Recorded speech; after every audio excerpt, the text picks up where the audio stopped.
কাহন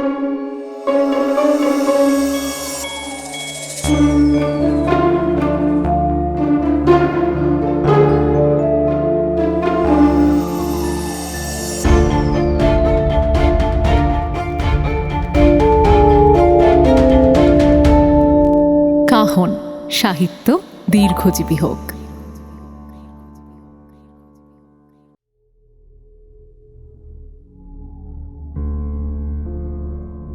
সাহিত্যের বিভিন্ন আঙিনা থেকে বাছাই করে নিয়ে আসা কিছু মণি মাণিক্য দিয়ে তৈরি আপনাদের প্রিয় কাহন। হাই, আমি অপরূপা। আজ কাহনে আপনারা শুনবেন শাশ্বত ধরের কাহিনী সম্ভবামি যুগে যুগে অন্তিম পর্ব।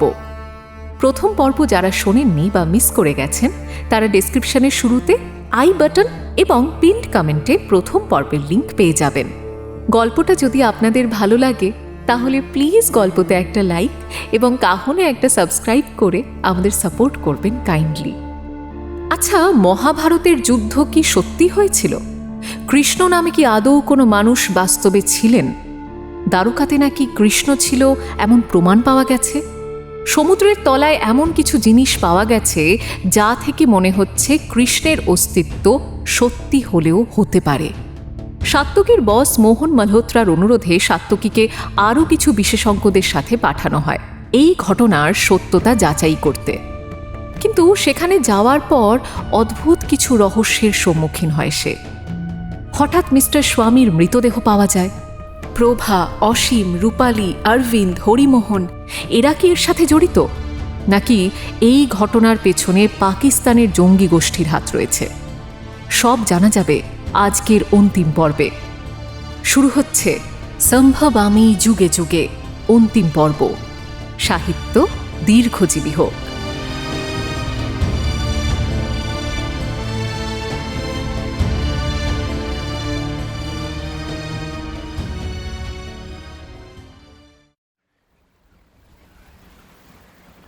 দুদিনের বিরতির পর আবার কাজ শুরু হয়েছে, তবে এবারে সবাই একটু ভয়ে ভয়ে আছে। হরিমোহন ঠিক করেছেন আজকে ওই ফসিলটাকে সরানো হবে। মিস্টার মালহোত্রা সাত্তকীর থেকে সমস্ত ডিটেলস জেনেছেন, কিন্তু আর কাউকে কিছু জানাতে বারণ করেছেন। ওই ফসিলটা একটু সরিয়ে তার পেছনে একটা ক্যামেরা ঢুকিয়ে ছবি তোলার চেষ্টা একবার করা হয়েছে, কিন্তু পরিষ্কার কিছুই আসেনি। তাই আজকে দুটো বোটকেই নিয়ে যাওয়া হয়েছে। সেখান থেকে অনেকগুলো ক্লাম্প লাগানো দড়ি ঝুলিয়ে সহস্রনাথ সাপের ফসিলের চারিদিকে লাগানো হয়েছে।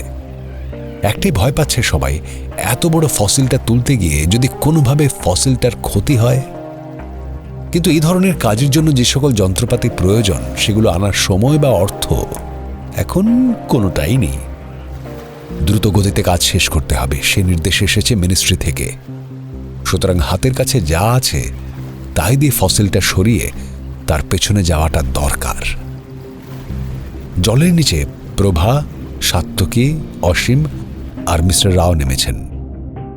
ওপর থেকে ক্যামেরায় ব্যাপারটা মনিটর করছেন মিস্টার হরিমোহন, অরবিন্দ আর রূপালী। ফসিলটা তোলার কাজটা দেখতে দেখতে ধীরে ধীরে ইনস্ট্রাকশন দেওয়ার সঙ্গে সঙ্গে দড়িগুলোর টান পড়তে শুরু করল। প্রথমে তেমন কিছুই হচ্ছিল না, তারপরে একটু টানের জোর বাড়তেই ফসিলটা নড়ে উঠল। তারপর যেখানে ফসিলটা গেঁথেছিল সেখান থেকে একটু একটু করে সরল। তারপর ধীরে ধীরে সেটা উপর দিকে উঠতে শুরু করল। খানিকটা ওঠার পরেই ফসিলের পিছনের যে দৃশ্য ওদের চোখের সামনে ভেসে উঠল তার জন্য ওরা কেউই প্রস্তুত ছিল না। একটা বিশাল গহ্বর, আর তার ভেতর দিয়ে দেখা যাচ্ছে এক মন্দিরের প্রবেশদ্বার। প্রথমে সবাই হতবাক হয়ে গিয়েছিল। তারপর অসীম আর সাত্তকী আস্তে আস্তে এগোতে গেল মন্দিরের দিকে। হঠাৎ জলের মধ্যে একটা আলোড়ন তৈরি হলো। সবাই সচকিত হয়ে দেখল যে ফসিলটা উপরে তোলা হচ্ছিল সেটা মাঝ পথে দড়ি ছিঁড়ে নিচের দিকে পড়ে যাচ্ছে। দ্রুত গতিতে সবাই সরে এলো। সমুদ্রপৃষ্ঠে ফসিলটা আছড়ে পড়ল। সমুদ্রের নিচে জলের তলায় ঘাত বল অনেক কম হয়, তাই ফসিলের কোনো ক্ষতি হল না। কিন্তু এই ঘটনাটা সবাইকে সচকিত করে দিল। অসীম দ্রুত সবাইকে নির্দেশ দিল উপরের দিকে ওঠার জন্য। দ্রুত গতিতে ওরা ওপরে ভেসে উঠল। তখন দেখল হরিমোহন আর অরবিন্দের উদ্বিগ্ন মুখ। কি করে হলো? বুঝতে পারছি না, মনে হচ্ছে দড়িটা এর ওজন নিতে পারেনি। যেই ওটা জলের তলা থেকে একটুখানি ওপরে উঠেছে সঙ্গে সঙ্গে ছিঁড়ে গেল। জলের ভিতরে তো ওজন কম লাগে, তাই বোঝা যায়নি। আপনাদের কারো লাগেনি তো? না, সে লাগেনি, কিন্তু ওটাকে তো তাহলে তোলা মুশকিল। হ্যাঁ, আপাতত ওটা ওখানেই থাক। আপনারা তো একটা মন্দির দেখতে পেয়েছেন। হ্যাঁ, শুধু মন্দির নয়, ওটা যে পরিমাণ বিরাট, কেন জানি না আমার মনে হচ্ছে ওখানে অনেক কিছু আছে। এই ফসিলটা যে পড়লো, এটা তো আর মুখটা গার্ড করেনি। না, সেটা করেনি, এটা একেবারে তলায় পড়ে আছে। বেশ, তাহলে আমাদের অভিযানটা চলুক। মন্দিরের ভেতরে আমরা প্রবেশ করি, আর এটা পরে দেখা যাবে। আচ্ছা, আমরাও তাহলে আপনাদের সঙ্গে নিচে যাই। আসবেন?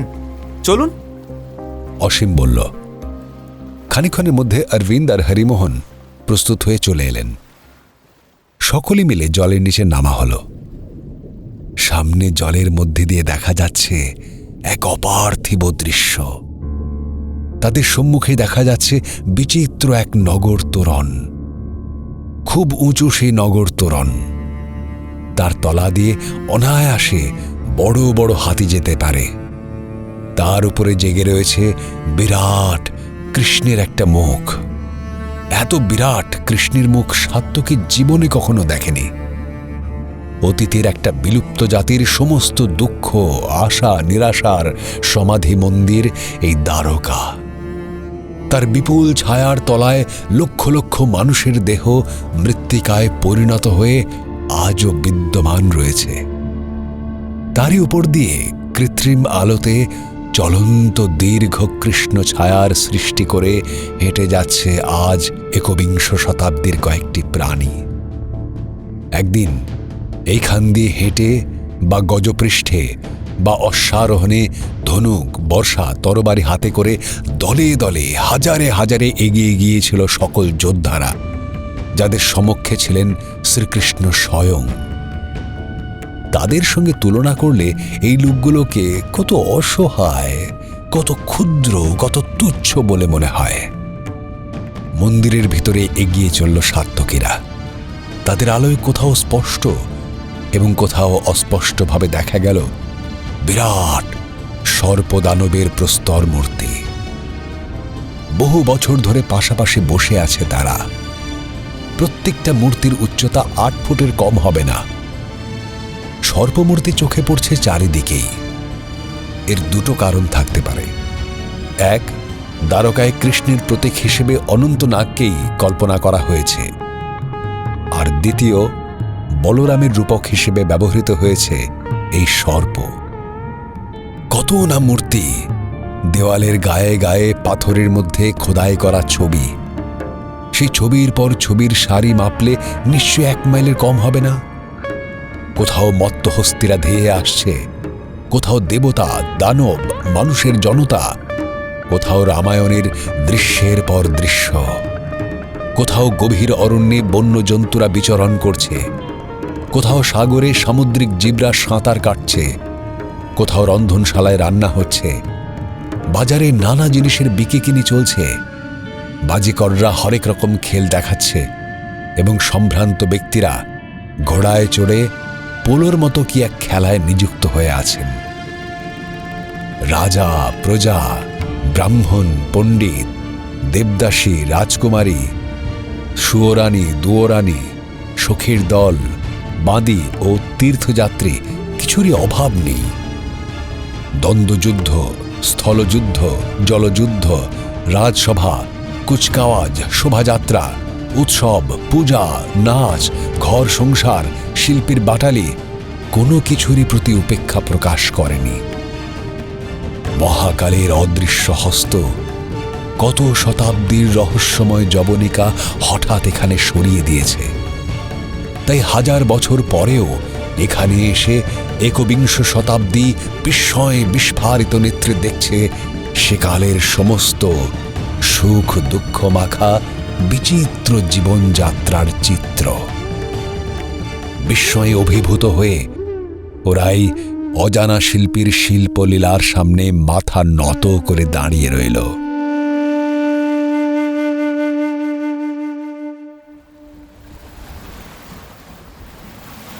কি বলছেন? সত্যিকারের মন্দির আবিষ্কার হয়েছে? প্রণব ঠাকুর জিজ্ঞেস করলেন। হ্যাঁ স্যার, তবে ওটা মন্দির না রাজপ্রাসাদ সে বিষয়ে আমরা এখনো নিশ্চিন্ত নই। আমাদের আরও অক্সিজেন নিয়ে ভিতরে নামতে হবে এবং ভিতরে নেমে দেখতে হবে। তার মানে ওটা কি দ্বারকার রাজপ্রাসাদ ছিল?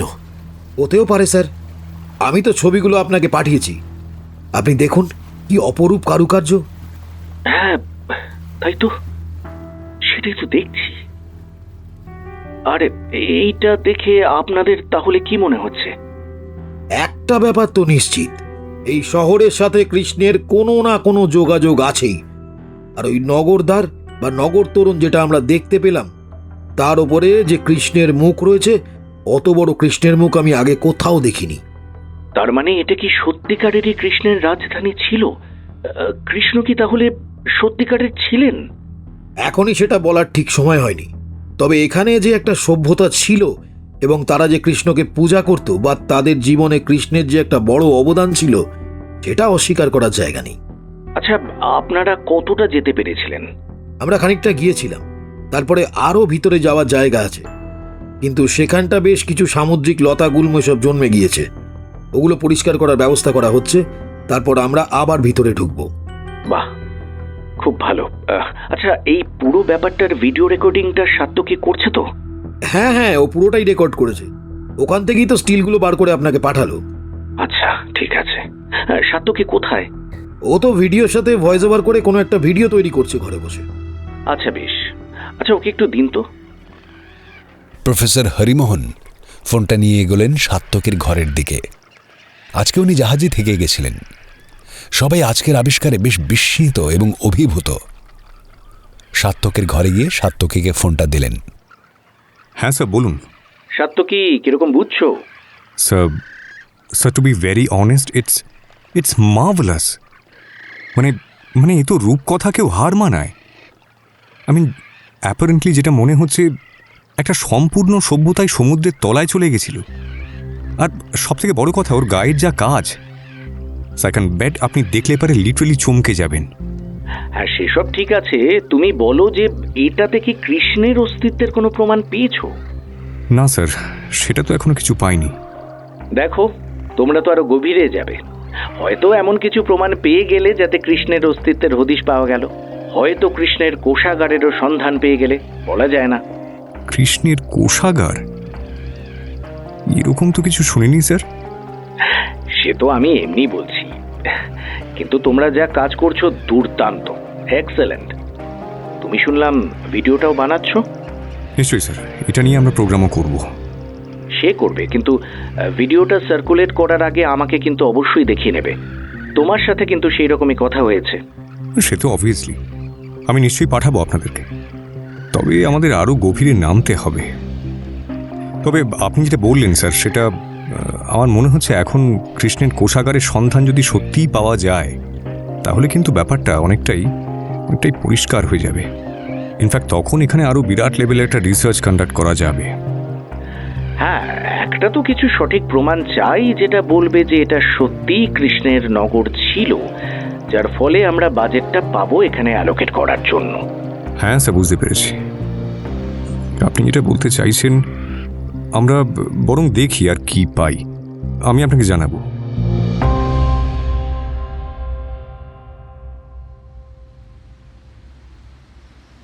আজকে রাত্রে জাহাজে সবার একসাথে খাবার ব্যবস্থা হয়েছে। প্রথম আবিষ্কারের উদযাপন। প্রভা খেতে খেতে বলে বসল, আমি তো ভাবতেই পারছি না যে এখানে সত্যিকারের একটা শহরের এত কিছু রয়ে গেছে, এবং হয়তো সেই শহরের সত্যিকারের প্রতিষ্ঠাতা ছিলেন কৃষ্ণ। আমার তো আর কোনো সন্দেহ নেই, এটা কৃষ্ণের শহরই হবে। নইলে কৃষ্ণের এত বড় মূর্তির কারণ কি? মিস্টার রাও বললেন, আমার এখানে আসার কারণটা আমি এখনো ঠিক বুঝতে পারলাম না।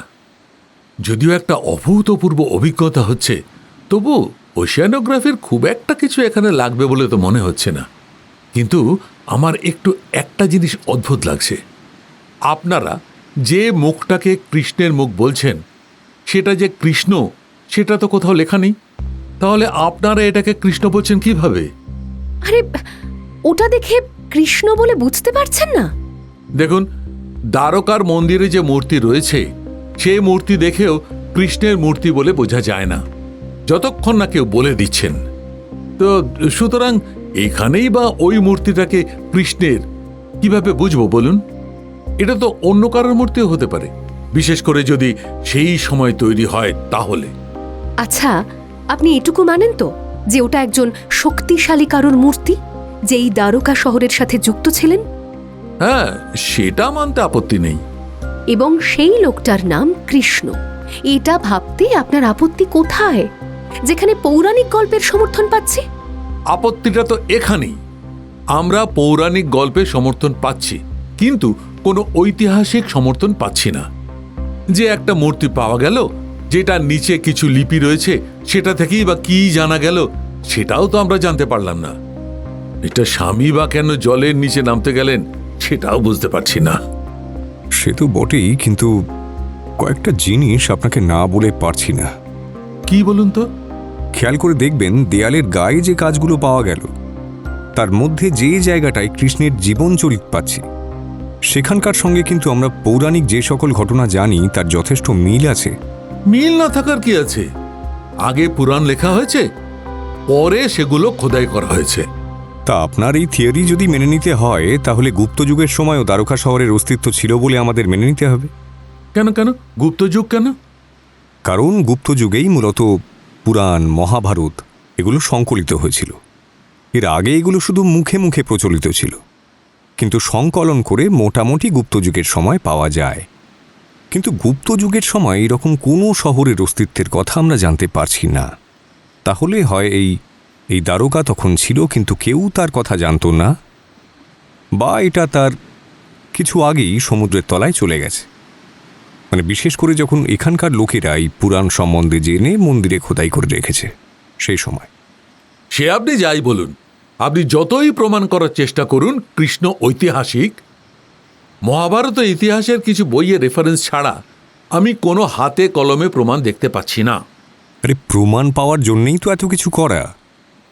আমরা তো আবার জলের নিচে নামব, তখন আশা করছি নিশ্চয়ই কোনো না কোনো প্রুফ পাবো। দেখুন কি প্রমাণ পাওয়া যায়। তবে সমুদ্রের তলায় এত বছর থেকেও দেয়ালের পাথরগুলো কিন্তু বেশ পরিষ্কার। তখনকার কারিগরদের অদ্ভুত দক্ষতা ছিল, এটা মানতে হবে। কারিগর কি বলছেন? স্বয়ং বিশ্বকর্মার হাতে বানানো এই শহর। মহাভারত অনুযায়ী দ্বারকা ছিল শ্রীকৃষ্ণ তথা যদুবংশীয়দের রাজধানী।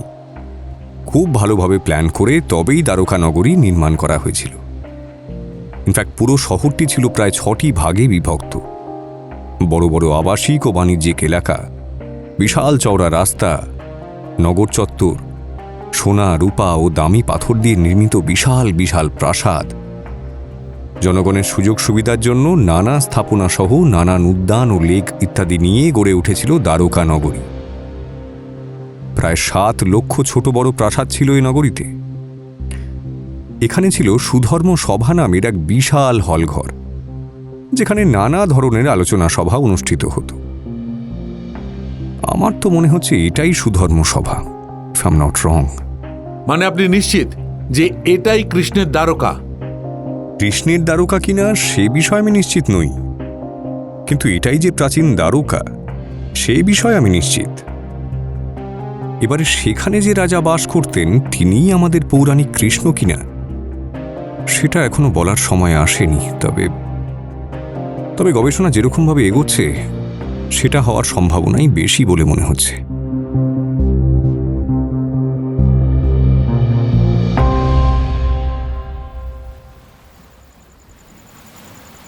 রাত তখন নিঝুম। সাত্যকীদের জাহাজ যেখানে দাঁড়িয়েছে তার থেকে আরও কিছুটা দূরে পাকিস্তানি সীমান্তে একটা বোটকে দেখা গেল। বোটের ভেতরে মোট 4 জন রয়েছে। তাদের মধ্যে একজন, যে একটু নেতা গোছের, সে বলল, এই তোমরা তোমাদের কাজ বুঝতে পেরেছো তো? প্রবাবলি কাল আর পরশু খুবই গুরুত্বপূর্ণ একটা দিন, বুঝলে? ভালো করে নজর রাখবে। কোনো রকম এদিক ওদিক দেখলেই কি করতে হবে তোমাদের জানা আছে নিশ্চয়ই। একদম স্যার। দরকার হলে আরো বড় ফোর্স নিয়ে আসবো, তবে আমার মনে হয় এই কজনের জন্য তোমরাই যথেষ্ট। আর আগে যাকে সরিয়ে দিয়েছিলে না, ওই ব্যাপারটাতে খুব একটা কারোর সন্দেহ হয়নি। সেটা তো ভালোই ব্যাপার। হ্যাঁ, ভালো তো নিশ্চয়ই, কিন্তু তাও তোমরা সবাই একটু সাবধানে থাকবে। হ্যাঁ, ওদের যেন কোনো রকম ভাবে কোনো সন্দেহ না হয়। স্যার, দলে তো দুজন মেয়েও আছে দেখলাম। হ্যাঁ, তবে মেয়ে বলে ওদেরকে ছেড়ে দেওয়ার কোনো প্রশ্নই ওঠে না। শোনো, সবাইকে ইকুয়ালি ট্রিট করবে। আজকে যা বুঝতে পারলাম, ওরা সমুদ্রের নিচে একটা বড় নগর পেয়েছে। আমার দৃঢ় বিশ্বাস ওরা কাল আরো ভেতরে যাবে এবং সেখান থেকে কিছু না কিছু ওরা নিশ্চয়ই পাবে। শোনো, তোমাদের প্রধান কাজ কিন্তু লক্ষ্য রাখা। যদি বোঝো যে কোনো গোলমাল হচ্ছে, তখন তোমরা অ্যাকশনে নামবে। ঠিক আছে স্যার। তোমাদের সার্ভিলেন্স ডিভাইসগুলো সব ঠিক আছে তো? ওদের উপর ঠিক করে নজর রাখা যাচ্ছে তো? একদম স্যার, ওসব কোনো সমস্যাই নেই। গুড। আরেকজন বলে উঠল, স্যার, যদি কোনো গোলমাল না হয়, যদি সব ঠিকঠাক হয়? দেখো, যদি সব ঠিকঠাক হয়ে যায় তাহলে তো কোনো সমস্যাই নেই। আমরা তো সেটাই চাইছি, কিন্তু যেহেতু এর আগে একটা গোলমাল হতে হতে বেঁচে গেছে, তাই এই জরুরি সতর্কতা। একটা ছোট্ট গোলমাল কিন্তু আমাদের পুরো মিশনটাকে ফেল করতে পারে এবং আমি সেটা হতে দিতে পারি না। একটা প্রশ্ন করব? হ্যাঁ, বলো। স্যার, এই মিশনটার উদ্দেশ্যটা কি? ওরা যেটা করতে চাইছে সেটা হলে লাভটা কি হবে? দেখো, এত উত্তর আমি তোমাকে দিতে পারবো না। আমি উপর থেকে যেরকম নির্দেশ পাচ্ছি সেরকমই কাজ করতে বলছি, এবং তুমি তো জানোই যে ওপরের নির্দেশ এড়ানো যায় না। বুঝতে পেরেছি। ঠিক আছে, শোনো তাহলে, best of luck, but I don't want any mistake. Got it? Okay sir. তৃতীয় যে লোকটা এতক্ষণ কোনো কথা বলেনি, শুধু একটা স্ক্রিনে কি সব যেন দেখছিল, সে হঠাৎ বলল, স্যার, একবার এদিকে দেখুন। স্ক্রিনে দেখা গেল সাত্তকীদের জাহাজটা। ডেকের ওপর সাত্তকী অসীমকে কি যেন বলছে। এই স্কুবা ডাইভারটার উপরে নজর রাখতে হবে, বুঝলে? এ কি শুধু স্কুবা ডাইভার নাকি এর অন্য কোনো উদ্দেশ্য আছে? আর স্যার, ওই যে লোকটা কথা বলছে? হ্যাঁ, ওই লোকটাও ইম্পর্ট্যান্ট। ওকে বাঁচিয়ে রাখাটা আমাদের পক্ষে দরকার। খুব বেগড়বাই না করলে ওকে মারার প্রয়োজন নেই, বুঝলে? কিন্তু এত রাতে এত উত্তেজিত হয়েও কি বলছে? আরে, সেটা তো শোনার ব্যবস্থা তোমাদের থাকার কথা নাকি? স্যার, সব কেবিনের রুমে মাইক লাগানো আছে, কিন্তু স্যার ডেকে তো কিছু নেই। বুঝতে পেরেছি। এই বলে ওদের দিকে এক দৃষ্টিতে তাকিয়ে রইল এই লোকগুলো।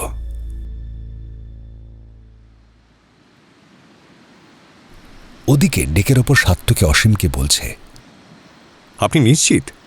আমি একেবারেই নিশ্চিত। কিন্তু এটা হলো কিভাবে? আমার সন্দেহটা সেদিনই হয়েছিল, আমি আজকে আরও কনফার্ম হলাম। আচ্ছা আচ্ছা, সন্দেহটা কিসের থেকে হয়েছিল? আমার যেটা মনে হয়, ওনাকে অনেক আগে কেউ খুন করেছিল, তারপরে ওনাকে স্কুবা ডাইভিংয়ের ড্রেসটা পরিয়ে জলে নামিয়ে দেওয়া হয়। এর মানে আপনি বলতে চাইছেন যে উনি রাতে স্কুবা ডাইভিং করে নিজে জলের তলায় নামতে যাননি? একটা জিনিস আপনি ভেবে দেখুন তো সাত্তকী বাবু, যে লোকটা দিনের আলোয় স্কুবা ডাইভিং করতে ভয় পেল, সেই লোকটা এমন কি আবিষ্কার করে ফেলল যেটা ওনাকে রাতের বেলায় একা স্কুবা ডাইভিং করে দেখতে হবে? এই খটকাটা যে আমারও লাগেনি তা নয়, কিন্তু এটা তো ছিল খটকা। এবারে প্রমাণের কথায় আসি। আপনি স্কুবা ডাইভিংয়ের জ্যাকেটে যে হোলটা হয়েছে আর ওর জামায় বুলেট ঢোকার যে গর্তটা হয়েছে, সেই দুটোকে যদি দেখেন, দুটোর সাইজ কিন্তু আলাদা, আর দুটো পুরোপুরি এক লাইনেও নেই। মনে হচ্ছে স্কুবা ডাইভিংয়ের স্যুটটাতে আগে গর্ত করা হয়েছে, তারপর ওকে ওটা পরানো হয়েছে। তার মানে আপনি বলতে চাইছেন যে এটা ওর স্কুবা ডাইভিং করতে গিয়ে পাকিস্তান সীমানার ভেতরে ঢুকে পড়ার জন্য মৃত্যু নয়, তাই তো? Is that right? আমার তো মনে হয় না। এটা পরিকল্পিত খুন, আর সেটাকে বিদেশি শত্রুর হাতে আক্রমণের চেহারা দেওয়ার জন্যই বাকি সব কাজ করা হয়েছে। কিন্তু এই খুন কে করতে পারে, বা এর পেছনে মোটিভটাই বা কি? ব্যক্তিগত শত্রুতা হতে পারে। এখানে কি কাউকে উনি আগে থেকে চিনতেন? সেটা তো আমি বলতে পারবো না, তবে সেরকম তো কিছু শুনিনি। তাহলে তো ব্যক্তিগত শত্রুতার প্রশ্নটা টিকছে না। তাহলে খুনটা করলো কে, আর কারণটাই বা কি? হ্যাঁ, আমিও সেটাই ভাবছি। তবে খুনটা যে পাকিস্তান থেকে করা হয়নি সেই ব্যাপারে মোটামুটি নিশ্চিত। সাত্তকের ভুরু আরো কুঁচকে গেল। কিসের জন্য তাহলে মিস্টার স্বামীকে কেউ খুন করবেন, এমনকি সেটাকে পাকিস্তানের হাতে আক্রান্ত হবার ছাপ দেবার চেষ্টা করবে? রাতের অন্ধকারে তারা ভরা আকাশের দিকে তাকিয়ে চিন্তা করতে লাগলো সাত্তকী। হায় রে, এই আকাশ যদি কথা বলতে পারত! মহাভারতের যুদ্ধ দেখেছে যে নক্ষত্রমণ্ডলী, আজ সেই যুদ্ধের 4000 বছর পরের পৃথিবীকে দেখছে সেই নক্ষত্রমণ্ডলী। সব কিছুর সাক্ষী তারা। এরা যদি কথা বলতে পারত তাহলে হয়তো সব কিছু জানা যেত। কে কৃষ্ণ, কে বলরাম, কে পাণ্ডব, আর কেই বা কৌরব, সমস্ত ইতিহাস খোঁজার জন্য আর এত পরীক্ষা নিরীক্ষার প্রয়োজন হতো না। এই আকাশের নিচে যুগে যুগে আবির্ভাব হয়েছে বিষ্ণুর বিভিন্ন অবতারের। যখনই পৃথিবীতে অধর্মের অরাজকতা বিরাজ করেছে, তখনই দুষ্টের দমন ও সাধুজনের পরিত্রাণের জন্য ভগবান বিষ্ণু অবতার রূপে আবির্ভূত হয়েছেন। পুরাণে বিষ্ণুর 10টি অবতারের উল্লেখ রয়েছে। এগুলি হল মৎস্য, কূর্ম, বরাহ, নৃসিংহ, বামন, পরশুরাম, রাম, কৃষ্ণ, বুদ্ধ ও কল্কি। কিন্তু হঠাৎ সাত্তকীর কি যেন মনে পড়ে গেল। ভুরুটা কুঁচকে গেল। সাত্তকী তাড়াতাড়ি হেঁটে ঘরের ভেতরে চলে গেল। আজকের তোলা ছবিগুলো সে বারবার দেখতে লাগলো। এটা কি করে সম্ভব? এটা তো... সাত্তকীর কপালে ভাঁজ বাড়তে লাগলো।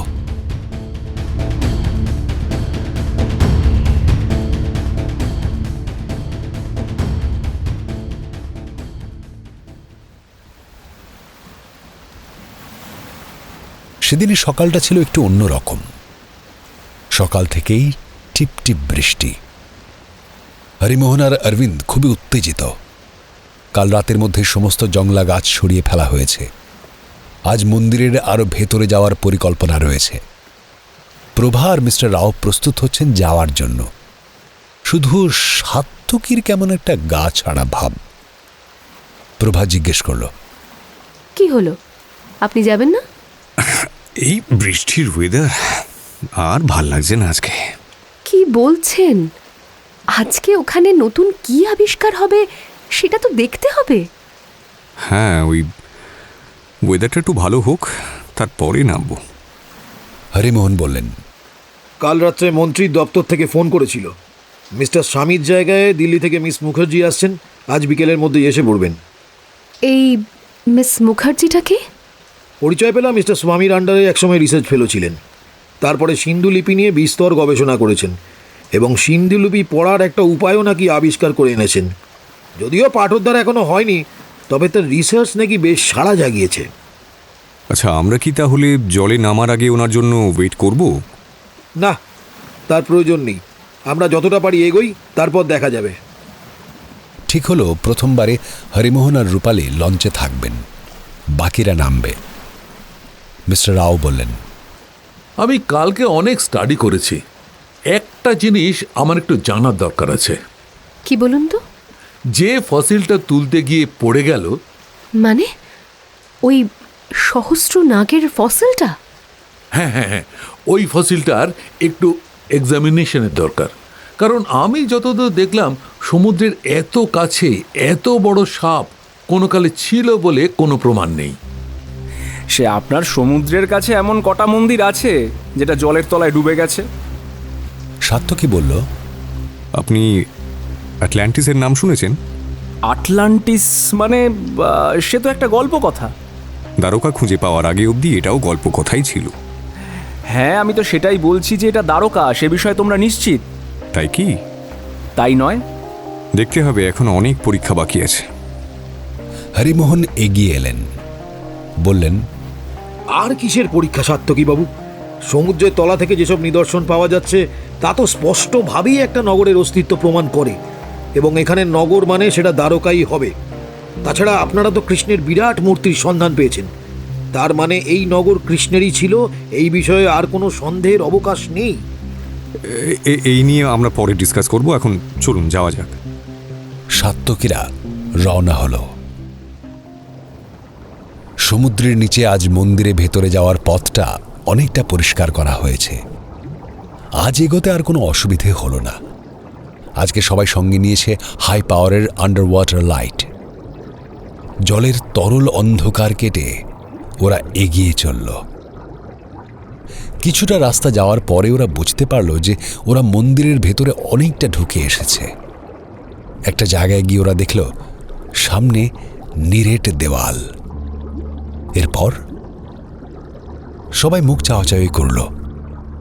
এরপর কোথাও যাবার জায়গা নেই। এমন সময় রাস্তাটা আবিষ্কার করল অরবিন্দ।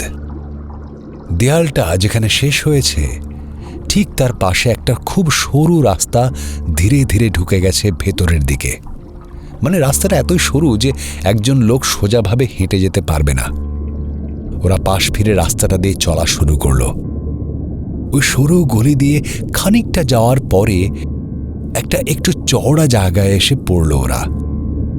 কিন্তু এখানে ওদের পথ রোধ করলো একটা দরজা। দরজাটা দেখে মনে হয় রূপোর তৈরি। দরজার উপরে দুটো বিশাল সাপের মূর্তি খোদাই করা রয়েছে। দরজায় কোনো তালা চাবি কিচ্ছু নেই। সাত্তকী এগিয়ে গিয়ে দরজাটা ধরে ঠেলতে যাচ্ছিল, তাকে হাত দিয়ে আটকালেন মিস্টার রাও। সাত্তকী একটু অবাক হয়ে মিস্টার রাওয়ের দিকে তাকালো। মাস্কের ভেতর দিয়ে ঠিক পরিষ্কার বোঝা যাচ্ছিল না উনি কি বলতে চাইছেন, কিন্তু উনি বারবার ইঙ্গিত করতে লাগলেন উপরের দিকে যাবার। সবাই জলের উপর ভেসে উঠল। মুখ থেকে মাস্কটা খুলে ওই ভাসমান অবস্থাতেই মিস্টার রাও বললেন, এই দরজা প্রলয়ের সংকেত। ঠিক এই রকম দরজা রয়েছে কেরলের পদ্মনাভস্বামী মন্দিরের গোপন কক্ষে। সে দরজা আজও কেউ খুলতে পারেনি। তালা চাবি তো দূর, কড়া বা ছিটকিনিও নেই, এমনকি নাট বল্টুরও দেখা মেলে না। এক রহস্যময় দরজা। দরজার গায়ে খোদাই করা রয়েছে দুটি বিষাক্ত গোখরো সাপের মুখ হাঁ করা বিশাল মূর্তি। মনে করা হয় তালা চাবিহীন এই রহস্যময় দরজার পিছনেই রয়েছে এক গোপন প্রকোষ্ঠ, আর তাতেই নাকি রাখা আছে 3 ভুবনের অতুল ঐশ্বর্য। এক কথায় কুবেরের ধন। 1000 বছরের উপর খোলা হয়নি সেই রহস্যময় দরজা। খোলার নিয়মটুকুও কেউ জানে না। এমনকি এই অসাধ্য সাধন করতে গিয়ে পিতৃদত্ত প্রাণটাও খুইয়েছেন কেউ কেউ। কিন্তু কিন্তু কি আছে সাপের মুখ আঁকা এই রহস্যময় দরজার পিছনে? ওই দরজার পিছনে কান পাতলেই নাকি শোনা যায় সাপ আর জলের শব্দ। দরজা খুলে দিলেই আসবে মহাপ্রলয়। হঠাৎ বন্যায় পুরো মন্দির ভেসে যাবে বলে আশঙ্কা করেন অনেকে। অনেকে আবার বিশ্বাস করেন এই দরজার ভিতরে রাখা আছে শ্রী বিষ্ণুর সুদর্শন চক্র। স্বয়ং নৃসিংহদেব পাহারা দেন সেই দরজা। পবিত্র এই দরজায় কান পাতলেই তাই এক অদ্ভুত আওয়াজ শোনা যায়। মনে হয় যেন অনেক দূর থেকে মন্ত্র উচ্চারণের শব্দ ভেসে আসছে। আবার কেউ কেউ মনে করেন সেই রহস্যময় শব্দ আসলে সমুদ্রের ঢেউ ভাঙার আওয়াজ। ওই দরজার ওপারেই রয়েছে মহাসমুদ্র। তাই যদি কখনো ওই দরজা জোর করে খোলা হয়, সমুদ্রের তোড়ে সেই মুহূর্তে ভেসে যাবে সবকিছু। কিন্তু এখানে তো দরজাটা সমুদ্রেরই তলায়। আপনার কি মনে হয় এই দরজা খোলা অসম্ভব? এই দরজার কথা জানি না, কিন্তু এই দরজায় খোদাই করা নাগ মূর্তি অবিকল পদ্মনাভস্বামী মন্দিরের ওই দরজার মতো। ১৬শ শতকের রাজা মার্তণ্ড বর্মার প্রাসাদে বাস করতেন যে সিদ্ধ পুরুষরা, তাঁরাই বিশেষ মন্ত্রের সাহায্যে বন্ধ করে দিয়েছেন ওই কুঠুরির মুখ। এই গোপন চেম্বার একমাত্র সেই সাধুই খুলতে পারেন যিনি নাগবন্ধম বা নাগ পাশম মন্ত্র জানেন। সাপের শত্রু গরুড়, তাই গরুড় মন্ত্র জপ করে শুধুমাত্র সিদ্ধ পুরুষরাই ওই দরজা খুলতে পারেন। আর কোনো সাধারণ মানুষ যদি আধুনিক প্রযুক্তি প্রয়োগ করে ওই গোপন কুঠুরি খোলার চেষ্টা করেন, তাহলে ওই মন্দিরে তো বটেই, গোটা দেশে অনর্থ ঘটবে, নেমে আসবে প্রলয়, মহামারী, প্রকৃতির করাল অভিশাপ। অন্তত এমনটাই মনে করেন বৈদিক জ্যোতির্বিজ্ঞানীরা। আমার বাবা ছিলেন ওই মন্দিরের পূজারী, তিনি আমাকে সব কথা বলেছেন। দেখুন, যা হবে দেখা যাবে। তাই বলে এরকম একটা আবিষ্কারকে তো ফেলে রাখা যায় না, দরজা তো আমাদের খুলতেই হবে। আমি তাহলে জলে নামবো না। বেশ, আপনি তাহলে জাহাজে চলে যান, বরং প্রফেসর হরিমোহনকে বলুন চলে আসতে। আমি মানে একা একা? আচ্ছা ঠিক আছে, চলুন, আমি নিয়ে যাচ্ছি আপনাকে। বলে অরবিন্দ গজগজ করতে করতে বোটে করে মিস্টার রাওকে নিয়ে জাহাজের উদ্দেশ্যে রওনা দিল। হরিমোহনকে নিয়ে আসবে সে।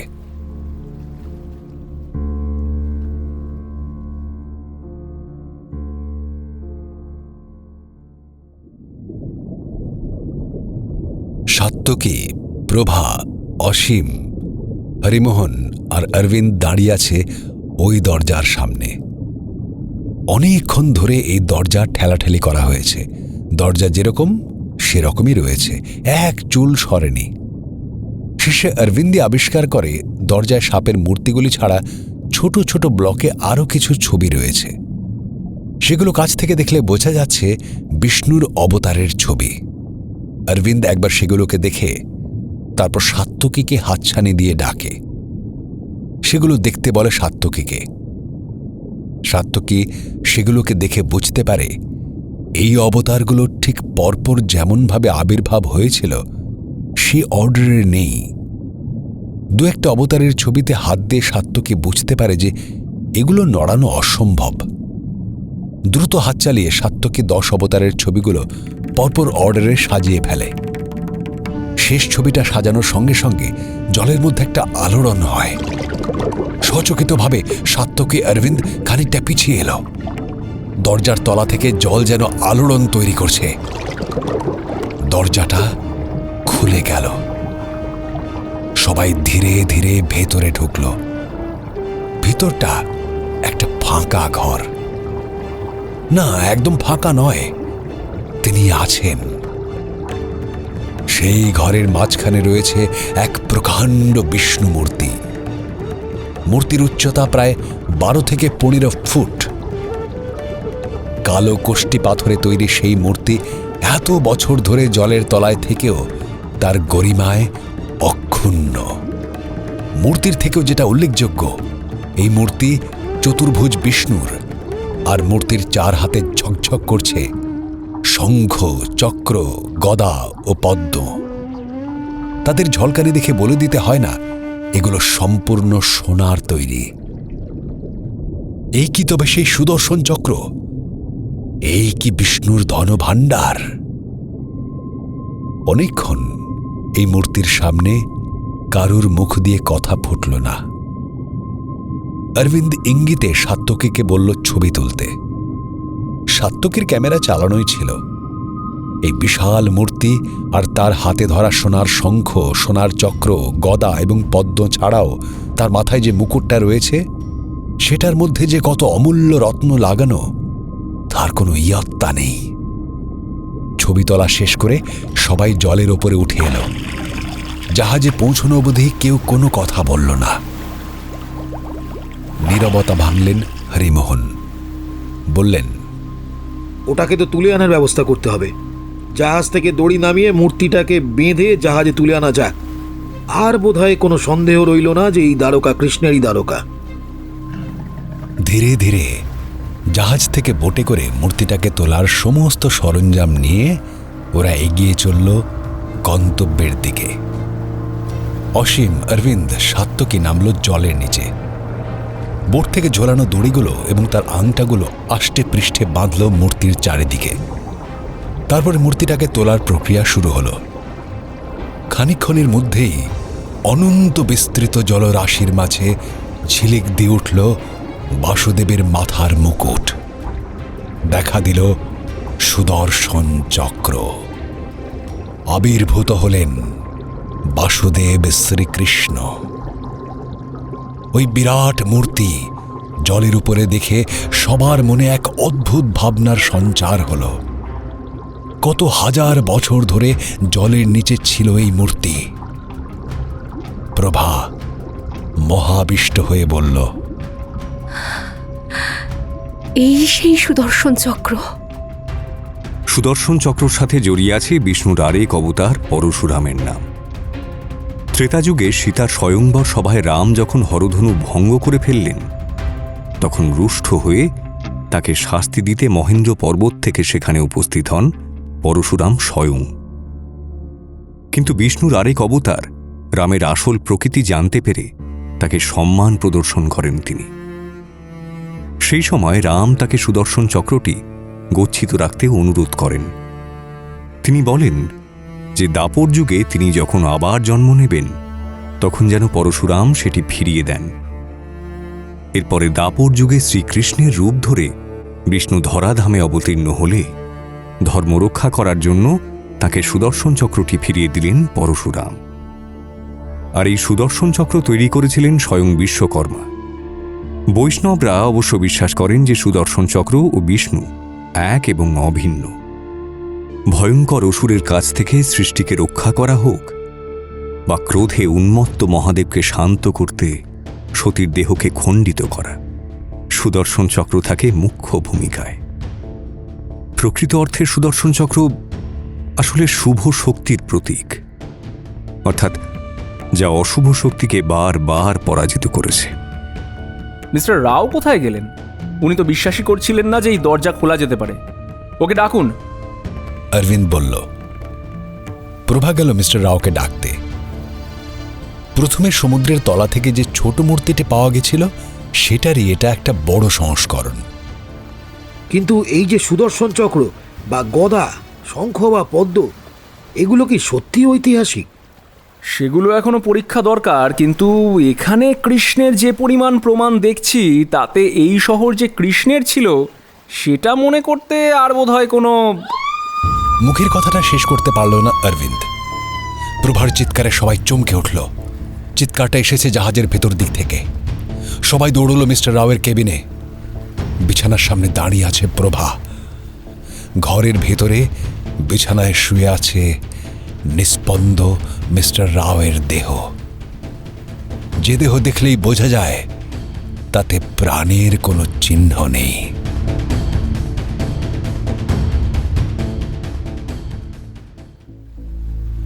হার্ট অ্যাটাক বলেই তো মনে হচ্ছে। না না, যে লোকটা এক্ষুনি জলের তলায় এতক্ষণ স্কুবা ডাইভ করে এলো, একেবারে ফিটফাট টিপটাপ ছিল, তার কি করে হার্ট অ্যাটাক হয়? না না, এই হতে পারে না। হার্ট অ্যাটাক কিভাবে আর কখন হবে কেউ কি বলতে পারে? অসীম ভদ্রলোককে অনেকক্ষণ ধরে দেখছিল। তারপরে পাশ থেকে জলের গ্লাসটা তুলে নিয়ে নাকের কাছে নিয়ে গিয়ে কি একটা শুঁকল।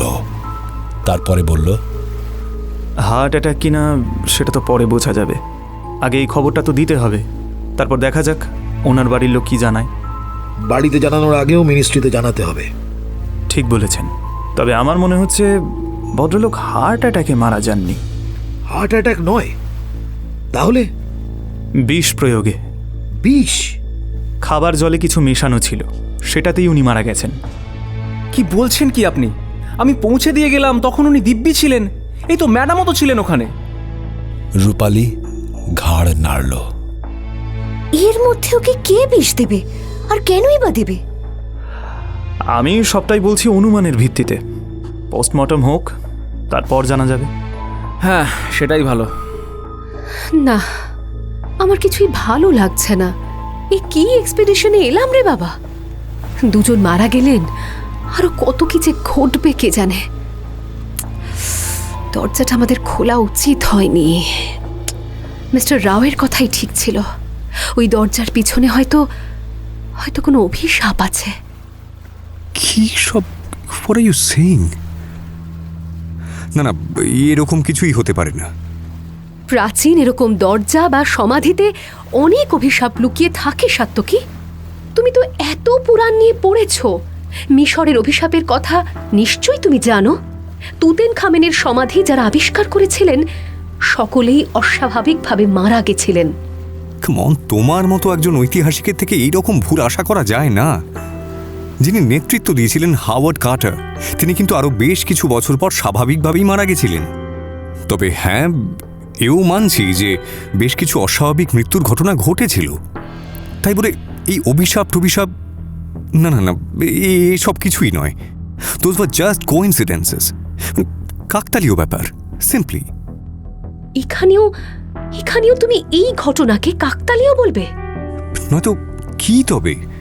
অসীমের দিকে একবার তাকিয়ে সাত্তকী বলল, আপাতত এনাকে নিয়ে দ্বীপে ফেরা যাক, আর মিনিস্ট্রিতে খবর দেওয়া হোক, তারপর ওনারা যা করার করবেন। কোন অসীম আর রূপালীকে জাহাজে রেখে বাকিরা মিস্টার রাওয়ের দেহ নিয়ে চলল ভেট দ্বারকার উদ্দেশ্যে, ঠিক যেন মিস্টার স্বামীর মৃত্যুর পুনরাবৃত্তি। জাহাজে দাঁড়িয়ে অসীম রূপালীকে বলল, আমি নিশ্চিত ওনার মৃত্যু হয়েছে বিষ প্রয়োগে। এখন উনি আত্মহত্যা করলেন নাকি আগে কেউ ওনার খাবারে বিষ মিশিয়ে রেখেছিল সেটা পরের কথা। কিন্তু ওনাকে কেউ খুন করবে কেন? অথবা উনি আত্মহত্যাই বা করবেন কেন? আমিও তো সেটাই ভাবছি। মিস্টার স্বামীকেই বা খুন করলো কে আর কেন? আর এনার মৃত্যুর পিছনেই বা কারণ কি? তোমার কি মনে হয় দুটো মৃত্যু পরস্পরের সাথে যুক্ত? না হলে একই মিশনে দুটো মৃত্যু একটু বেশি কাকতালীয় হয়ে যাচ্ছে না? সেটা বুঝলাম, কিন্তু কোনো কারণ তো পাওয়া যাচ্ছে না। যারা এসেছে তাদের কি এদের সঙ্গে কোনো ব্যক্তিগত শত্রুতা ছিল? আমি যতদূর জানি না, এরা কেউই কাউকে পরস্পর চিনত না। সবাইকে সরকার থেকে একত্রিত করা হয়েছে। তাহলে তো ব্যাপারটা ঠিক ধোপে টিকছে না অসীম। সেটাই তো। আচ্ছা, অরবিন্দ যখন ওকে নিয়ে এলো তখন কি অস্বাভাবিক কিছু চোখে পড়েছিল তোমার? না, সেরকম তো কিছু চোখে পড়েনি। তবে হ্যাঁ, উনি অরবিন্দকে একটা কিছু বোঝাচ্ছিলেন। বলছিলেন এই দরজা এবং বাকি বিভিন্ন অংশে সেডিমেন্ট পড়ার একটা বড় পার্থক্য চোখে পড়ছে। মানে উনি বলতে চাইছিলেন একটা জিনিস এত বছর জলে ডুবে থাকলে যে পরিমাণ আস্তরণ তার উপরে জমার কথা, সেটা সমানভাবে সব জায়গায় জমেনি। এইটা তার মনে খুব সন্দেহ সৃষ্টি করছে। তারপর অরবিন্দ অবশ্য বলে যে প্রকৃতির খেয়ালে এরকম অনেক সময় অনেক কিছু হয়ে থাকে। এরকম হতেই পারে যে জায়গায় কম আস্তরণ জন্ম হয়েছে তার উপরে কোনো গাছ ছিল, যেগুলো পরিষ্কার করা হয়ে গেছে। যদিও মিস্টার রাওকে কিন্তু খুব একটা সন্তুষ্ট হতে দেখিনি আমি। তবে উনি বলছিলেন উনি কিসব স্যাম্পল কালেক্ট করে এনেছিলেন জলের তলা থেকে। সেগুলোর পরীক্ষার জন্য কাউকে একটা পাঠাবেন, নাকি নিজেই পরীক্ষার ফলাফল জানাবেন, এরকম একটা কিছু বলছিলেন। আচ্ছা আচ্ছা আচ্ছা, ব্যাপারটার মধ্যে একটা বেশ বড় গোলমাল আছে রূপালী। আমারও তাই মনে হচ্ছে। প্রস্তুত থেকো, খুব শীঘ্রই আমাদের মাঠে নামতে হবে বলে মনে হচ্ছে। ঠিকই বলেছ। তবে এসো একটা কাজ করি, এই মূর্তির হাত থেকে এই সকল অস্ত্রশস্ত্র মুকুটগুলো খুলে এক জায়গায় রাখি। এরকম দামি জিনিস এইভাবে সর্বসম্মুখে রেখে দেওয়াটা কিন্তু ঠিক নয়। ধীরে ধীরে মূর্তির হাত থেকে শঙ্খ, চক্র, গদা, পদ্ম একে একে খুলে নিল, মাথা থেকে মুকুট সরিয়ে নিল, সমস্ত কিছু একটা বড় বাক্সের ভেতর পুরে বন্ধ করে রাখল। নিরস্ত্র রাজবেশহীন অবস্থায় দাঁড়িয়ে রইলেন বাসুদেব শ্রীকৃষ্ণ।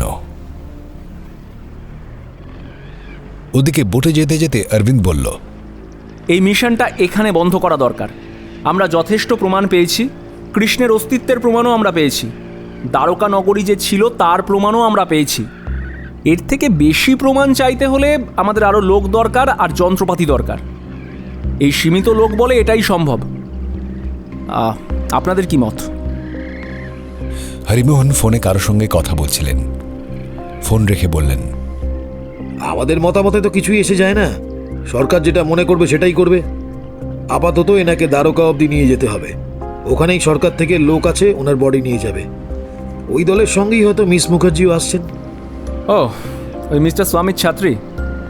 হ্যাঁ, কিন্তু আমি জানিয়েছি এই ব্যাপারে নিশ্চয়ই কোনো একটা সিদ্ধান্ত নেওয়া হবে। আমরা 6 জন ছিলাম, এখন 4 জন। এইভাবে মিশন চালানো আমাদের পক্ষে কঠিন হয়ে যাচ্ছে। তারপরে রয়েছে পাকিস্তানের হানাদার বাহিনীর উৎপাত। দেখা যাক সরকার কি করে।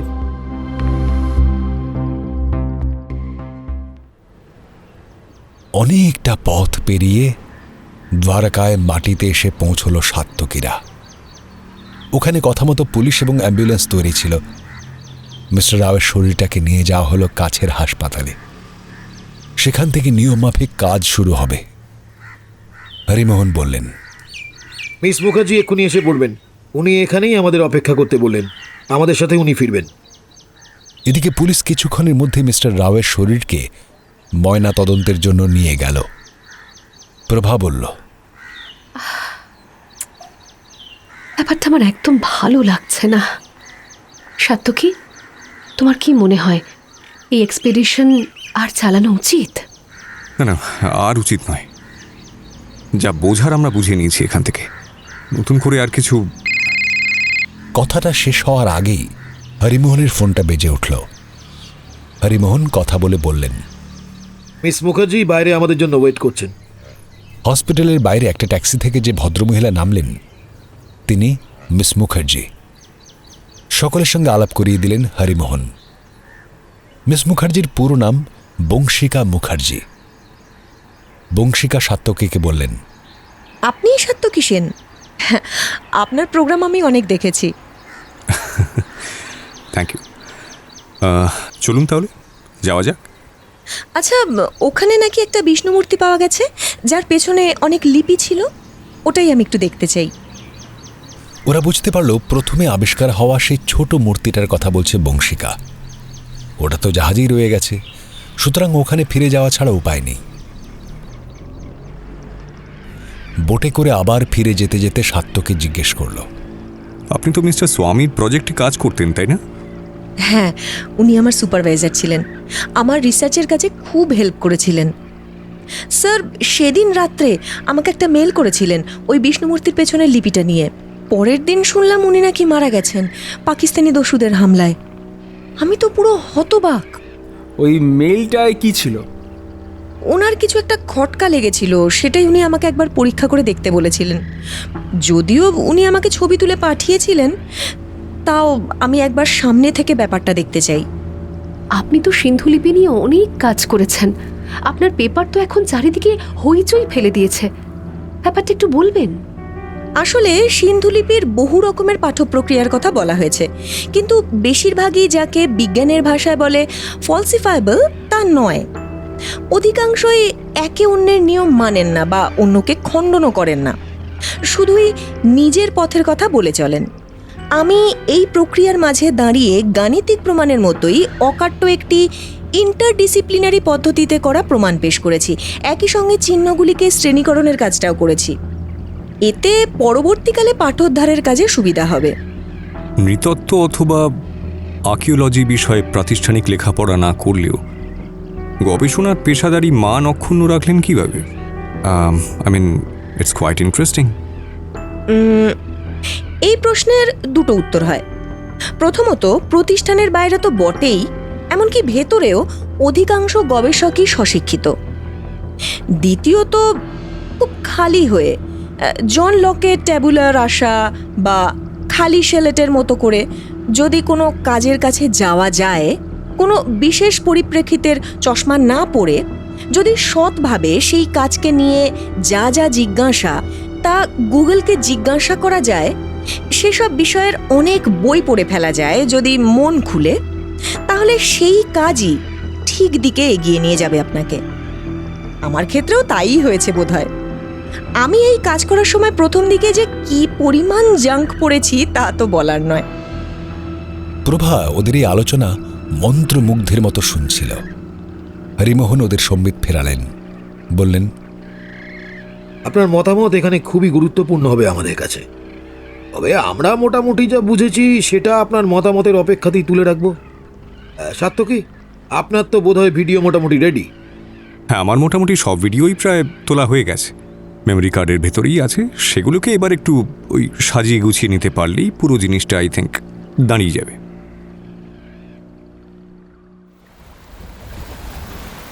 সেদিনের মতো সূর্য গেছে অস্তাচলে। সূর্যের শেষ রশ্মি সমুদ্রের জলে পড়ে এক রক্তাভ রং তৈরি করেছে। বংশিকা এসে থেকে সেই যে কেবিনের মধ্যে মূর্তিটা নিয়ে ঢুকেছে এখনো বের হয়নি। অসীম আর সাত্যকী বাইরে দাঁড়িয়ে কথা বলছে। ওদিকে প্রভা, রূপালী, অরবিন্দ আর হরিমোহন চারজন একটা টেবিলে বসে বিস্তর কাগজপত্র ছড়িয়ে কিছু একটা আলোচনা করছে। আর দূরে ওদের অগোচরে একটা ছোট্ট বোট নিঃশব্দে ওদের জাহাজের দিকে এগিয়ে আসছে। এমন সময় খট করে কেবিনের দরজাটা খুলে বংশিকা বেরিয়ে এলো। বংশিকা বেরিয়ে এসে একবার বাইরে রাখা কৃষ্ণের বিরাট মূর্তিটা দেখল, তার পাশে বলরামের হালটাও দেখল, তারপর বিস্ফোরণ ঘটালো। আমি লিপিগুলো পড়তে পেরেছি। ওখানে যেটা বলা আছে সেটা সরাসরি বাংলা অনুবাদ করলে যা হয় তার মানে হলো কৃষ্ণের সমস্ত ধন কুক্ষিগত রয়েছে এই মূর্তিরই বড় যে মূর্তি আছে তার কাছে। এর বড় মূর্তি মানে তো এই মূর্তিটা যেটা আমরা উদ্ধার করলাম, এর কাছে কুক্ষিগত ধন বলতে তার মানে ওই সকল অস্ত্রগুলো? হ্যাঁ, সেটাই তো মনে হচ্ছে। আর ওই কৃষ্ণের মাথার মুকুট, গলার হার, ওই সবগুলো? একদমই তাই। তার মানে সবকিছুই আসল, তার মানে আমাদের গবেষণা সফল। চিৎকার করে উঠল অরবিন্দ। তাহলে কি ওই লিপির পাঠ উদ্ধার করে আপনাকে সেদিন মেল করেছিলেন মিস্টার স্বামী? একদমই ঠিক। তবু আমি নিজের চোখে না দেখে ব্যাপারটা বিশ্বাস করতে চাইনি, তাই এখানে এলাম। আমার বিশ্বাস একই আবিষ্কারের কথা সেদিন রাত্রে ফোনেও অরবিন্দকে জানান মিস্টার স্বামী। এত ডিটেলসে তো বলেননি। বলেছিলেন সমুদ্রের তলায় একটা বিরাট কিছু আবিষ্কার করেছেন উনি। মাই গড! তাহলে এখন আমাদের ইমিডিয়েটলি এই সমস্ত অস্ত্র এবং গয়নাগাটি সুরক্ষিত সেফ কোনো একটা জায়গায় রাখা উচিত। আমি আর রূপালী সব কিছুই একটা বাক্সে ভরে রেখেছি। ওই হরিমোহন বাবু যেখানে দাঁড়িয়ে আছেন ওই পাশে একটা বাক্স রাখা আছে, দেখুন। ওই বাক্সটাতেই সব কিছু রয়েছে। এটা তো সরকারকে জানাতে হবে। তা তো জানাতেই হবে। তবে আর একটা কথা, আমাদের এই পুরোপুরি এক্সপিডিশনের খরচা শুধু কিন্তু সরকার থেকে আসছে না। সেদিনকে হসপিটালে গিয়ে আমি জানতে পারলাম যে এই এক্সপিডিশনের একটা বড় পরিমাণ খরচ দিচ্ছেন। হরিমোহন বাবুর মুখের কথা শেষ হওয়ার আগেই একটা কান ফাটানো গুলির শব্দ সবাইকে চুপ করিয়ে দিল। ব্যাপারটা বুঝে ওঠার আগেই দেখা গেল প্রফেসর হরিমোহন ছিটকে পড়েছেন মেঝের একদিকে, আর বন্দুক হাতে ৩-৪ জন পাকিস্তানি ফৌজের জামা পরা মুখোশধারী কোথা থেকে জাহাজে উঠে এসেছে। কি এরা কারা? উত্তর না দিয়ে ওই মুখোশধারী দুজন সামনে রাখা বাক্সটা তুলে নিল। আরেকজন চিবিয়ে চিবিয়ে বলল, তোমরা এখানে এসে আমাদের জিনিস নিয়ে চলে যাবে আর আমরা মুখ বুজে দেখব, সেটা হয়? হ্যাঁ, তোমরা তোমাদের আবিষ্কার নিয়ে থাকো আর আমরা আমাদের জিনিস নিয়ে চললাম, বুঝলে? কথা শেষ হওয়ার আগে আবার একটা গুলির শব্দ হলো। মুখোশধারী একজনের হাত থেকে বন্দুক ছিটকে পড়ল। বাক্সটাও পড়ে গেল সশব্দে ডেকের ওপর। হাত চেপে ধরে সেই মুখোশধারী বসে পড়ল। সবাই সচেতন হয়ে ঘুরে দেখল রূপালীর হাতে কোথা থেকে একটা রিভলভার চলে এসেছে। সেই গুলিটা চালিয়েছে। গুলিটা চলার সঙ্গে সঙ্গে ঘরটা একটা রণক্ষেত্রের চেহারা নিল। বাকি দুজন মুখোশধারী সঙ্গে সঙ্গে গুলি চালালো রূপালীর দিকে। রূপালী অদ্ভুতভাবে ডাইভ মেরে সামনের টেবিলটার নিচে লুকিয়ে পড়ল। তারপর সেখান থেকে রূপালী গুলি চালাতে শুরু করল। এই সুযোগে সাত্যকী, প্রভা, অরবিন্দ আর বংশিকা বাক্সটা তুলে নিয়ে দৌড় লাগালো। ওদের লক্ষ্য জাহাজের পেছন দিক, যেদিকে স্পিডবোটটা রয়েছে।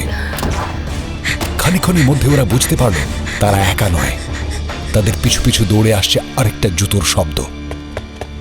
তারপরে একটা কান ফাটানো গুলির আওয়াজ ওদের গা ঘেঁষে গিয়ে জাহাজের রেলিংয়ে খানিকটা চলটা উঠিয়ে দিল। থমকে দাঁড়ালো ওরা।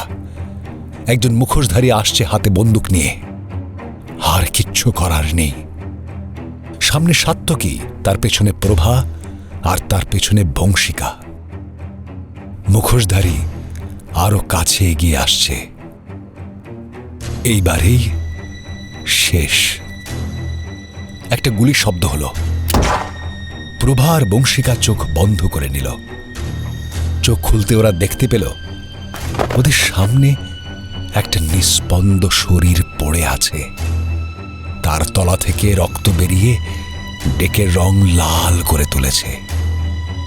না, এই শরীর তো সাত্তকের নয়, এই শরীর তো ওই মুখোশধারীর। সামনের দিকে তাকাতে ওরা দেখল অসীম বন্দুক হাতে এগিয়ে আসছে। অসীম এসে বলল, চলুন চলুন চলুন, আর ভাবার সময় নেই। ওরা দৌড় লাগালো বোটের দিকে। বোট ছাড়ার আগে সাত্তকে বলল, কিন্তু কিন্তু রূপালী? আমি ঘর থেকে বেরোনোর আগে রূপালী আহত হয়েছে। আমার মনে হয় না ও সার্ভাইভ করতে পারবে। এখন আমাদের পালানোটাই মূল কর্তব্য। চলুন চলুন। বলতে বলতেই ওরা দেখল জাহাজের রেলিংয়ে এসে দাঁড়িয়েছে দুজন মুখোশধারী। ওদের বোট লক্ষ্য করে গুলি চালাতে শুরু করলো ওরা। বোটের গতি ক্রমশ বাড়তে লাগলো। গুলিগুলো ওদের ধারে কাছেও আসতে পারল না। But who are you? আপনি কি? আমি আর রূপালী ভারতীয় নৌসেনার কমান্ডো। আমাদের কাজ ছিল আপনাদের ওপর নজর রাখা, যাতে আপনারা কোনো রকম বিপদে না পড়েন। কিন্তু পাকিস্তানের লোকেরাও যে আমাদের ওপর এইভাবে নজর রেখেছে সেটা আমরা বুঝতে পারিনি। এখন উপায়? আপাতত ভেট দ্বারকা গিয়ে ওখান থেকে সাহায্যের জন্য দেখতে হবে, কারণ ওরা তো আর বসে থাকবে না। বলতে না বলতে আরেকটা বোটের শব্দ ওরা পেল। অনেক দূরে হলে ওরা বুঝতে পারলো যে দ্বিতীয় বোটটা নিয়ে ওই আততায়ীরা ওদের পিছু নিয়েছে।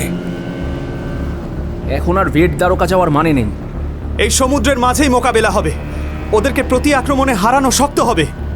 আচ্ছা, ওরা নিশ্চয়ই ভাবছে আমরা ভেট দ্বারকা যাব। আমরা বরং ঘুরে উল্টো দিক দিয়ে জাহাজের দিকে এগোতে থাকি, তাহলে ওদেরকে ফাঁকি দেওয়া সম্ভব হবে। ওকে, ততক্ষণে সাহায্য জোগাড় করতে হবে। আপনি তাহলে নৌবাহিনীর সাথে যোগাযোগ করুন, আমি মিনিস্ট্রির সাথে দেখছি। আচ্ছা অসীম, আপনাদের আমাদের হেল্প করার ইনফরমেশন কে দিয়েছিল? আমাদের বসের কাছ থেকে আমরা ইনফরমেশন পেয়েছিলাম, কিন্তু তিনি কার থেকে পেয়েছিলেন সেটা তো জানি না। আচ্ছা, আপনি তার সঙ্গে কন্ট্যাক্ট করার চেষ্টা করুন। আমি আরেকজনের সঙ্গে কন্ট্যাক্ট করতে যাচ্ছি। কে? প্রণব ঠাকুর? হ্যাঁ, ওনার সঙ্গে তো যোগাযোগ করতেই হবে। তার আগে আমি একবার আমার বস মানে মোহন মালুত্রার সঙ্গে কথা বলি। অসীম বোট চালাতে চালাতে ফোনে ডায়াল করলো নিজের বসের নাম্বার। খানিকক্ষণ পরে বলল, কিছুতেই কানেক্ট হচ্ছে না। ফোনটা বোধহয় সমুদ্রের জন্য টাওয়ারই পাচ্ছে না। আপনার কি অবস্থা? রিং হচ্ছে।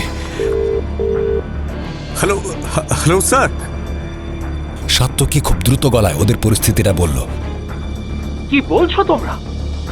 ওদিক থেকে মোহন চিৎকার করে উঠলেন, তোমরা এখন কোথায়? স্যার, মাঝ সমুদ্রে পালিয়ে বেড়াচ্ছি। আমি দ্রুত ওখানকার পুলিশকে জানাচ্ছি। কিন্তু মিনিস্ট্রি স্যার। ওসব আমি বুঝে নিচ্ছি। বি সেফ, আর খেয়াল রেখো ওই বাক্স যেন ওদের হাতে না পড়ে। ওকে স্যার, ওকে। এদিকে আর বেশি দূর যাওয়া যাবে না। এরপর আমরা বরং বাদিকে ঘুরে জাহাজের পেছন দিকটায় যাওয়ার চেষ্টা করি। পুরো ঘটনাটাতে সবচেয়ে হকচকিয়ে গেছে বংশিকা। শুকনো গলায় বলার চেষ্টা করলো, আমরা কি ডাঙায় ফিরতে পারবো না? আমার যতদূর ধারণা ওরা এতক্ষণে ভেট দ্বারকা পৌঁছে গেছে এবং ওখানেই ওরা আমাদের খুঁজবে। বোটে তেলও বেশি নেই যে বেশি দূর পালাবো। আমার মনে হয় জাহাজটাই এখন সেফার অপশন। কথা মতো অসীম বোটের মুখটা জাহাজের দিকে আবার ঘোরালো। ওদের বোট কোথাও দেখা যাচ্ছে না, জাহাজটাকেও এখন দেখা যাচ্ছে না। অদ্ভুত অনুমান ক্ষমতায় অসীম বোটকে চালিয়ে নিয়ে এলো জাহাজের পিছন দিকে।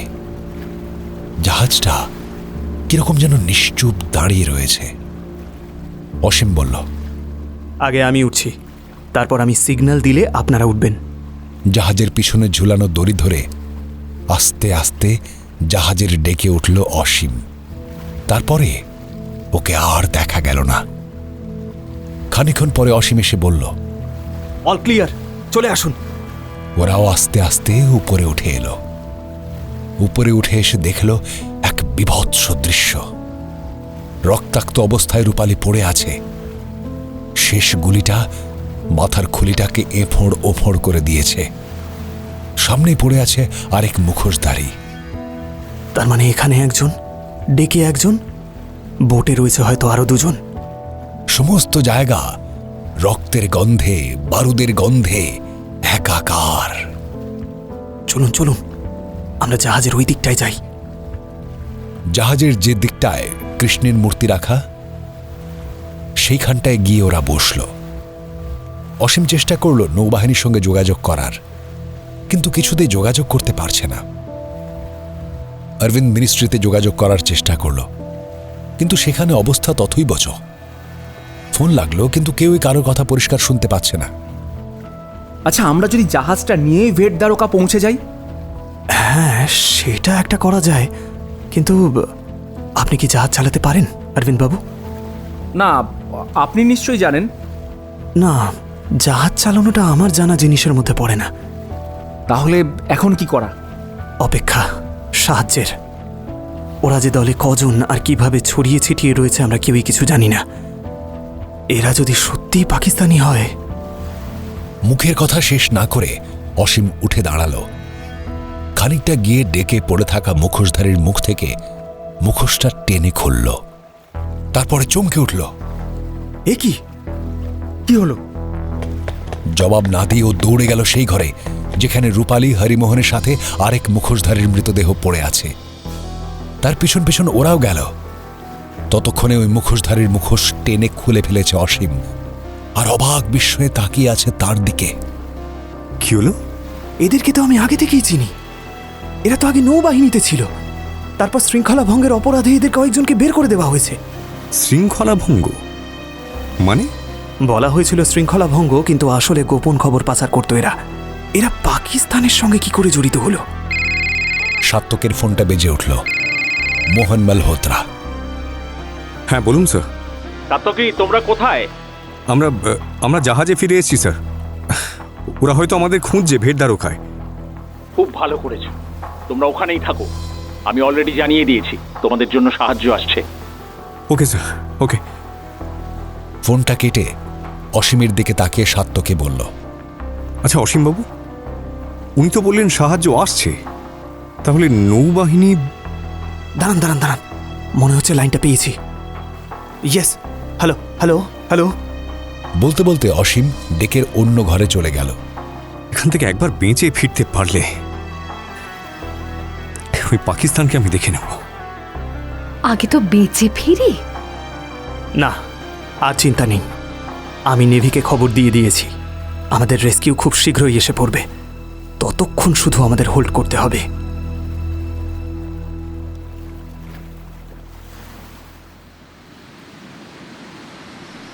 তখন রাত হয়ে এসেছে। কেউ নিজের জায়গা থেকে একটুও নড়েনি। হঠাৎ চারিদিকে নিস্তব্ধতা ভঙ্গ করে একটা মোটর বোট আসার আওয়াজ পাওয়া গেল। অসীম প্রথম বলল, চলুন একটু আড়ালে যাই। এরা কারা, শত্রুপক্ষ না মিত্রপক্ষ সেটাই বুঝতে পারছি না। অসীমের কথা মতো সবাই একটু আড়ালে চলে গেল। ওখান থেকে অসীম লক্ষ্য রাখতে লাগল।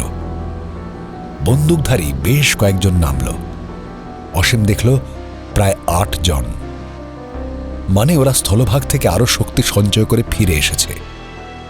অসীম পা টিপে টিপে সাত্তকের কাছে ফিরে গেল।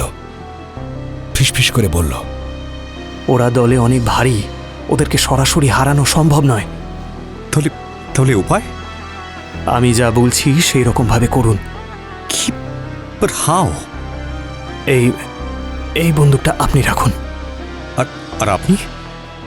আমি ওদের ব্যবস্থা করছি।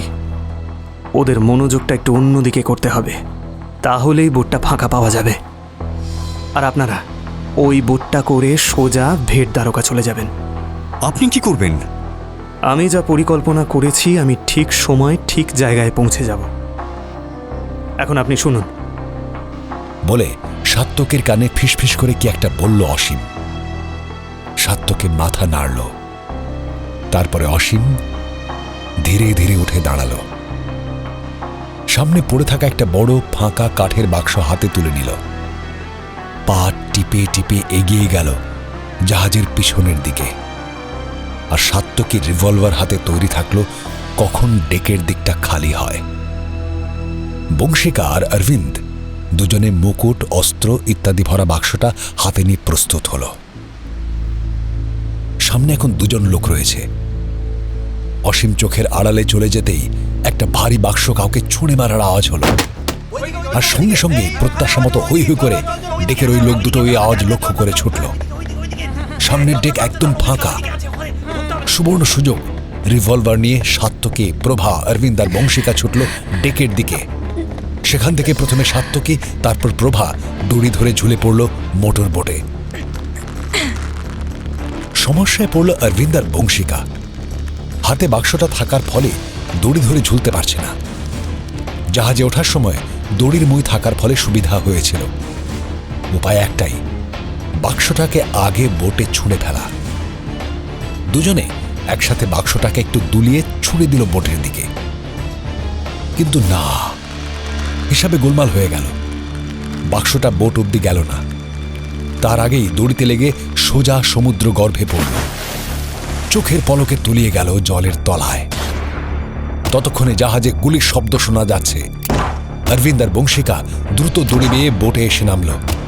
বোট স্টার্ট দিয়ে একটুখানি এগোতে যাবে, জাহাজ থেকে একটা গুলি এসে বোটে লাগলো। দ্রুত সাত্তকী ঘুরে দেখল জাহাজ থেকে একজন বন্দুকধারী বোট লক্ষ্য করে গুলি চালাচ্ছে। হাতের রিভলভারটা তাক করে ঘোড়াটা টিপে দিল সাত্তকী। লোকটা ছিটকে পড়ল।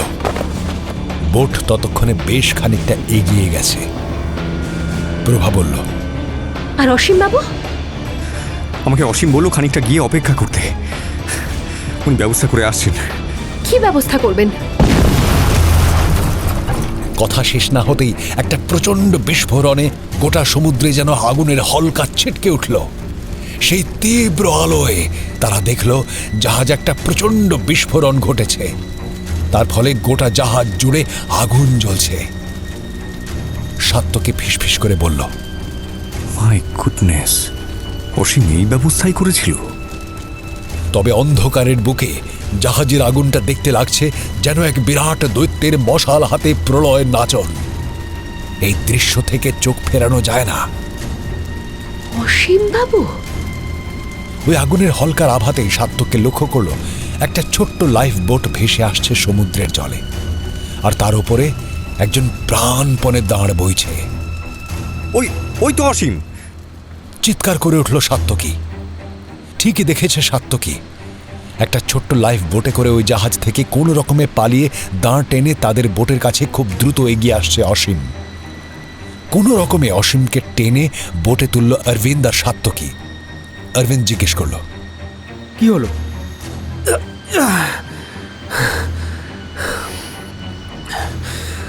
আমি বোটের ভিতরে একটা ভারী বাক্স ফেলে দিয়েছিলাম। সেই আওয়াজটা শুনে ওরা ছুটে এলো। ততক্ষণে আমি যেটা ঠিক করে রেখেছিলাম, জাহাজের সমস্ত আলো নিভিয়ে দিই, তাতে ওরা প্রচণ্ড কনফিউজড হয়ে যায়। আর সেই সুযোগে ওই ইলেকট্রিক্যাল লাইনে শর্ট সার্কিট করে আগুন ধরাতে আমার বেশিক্ষণ লাগেনি। প্লাস ওখানে যে ওই তেলের কিছু স্টক ছিল, সব মিলিয়ে বিস্ফোরণটা ঘটিয়েছি।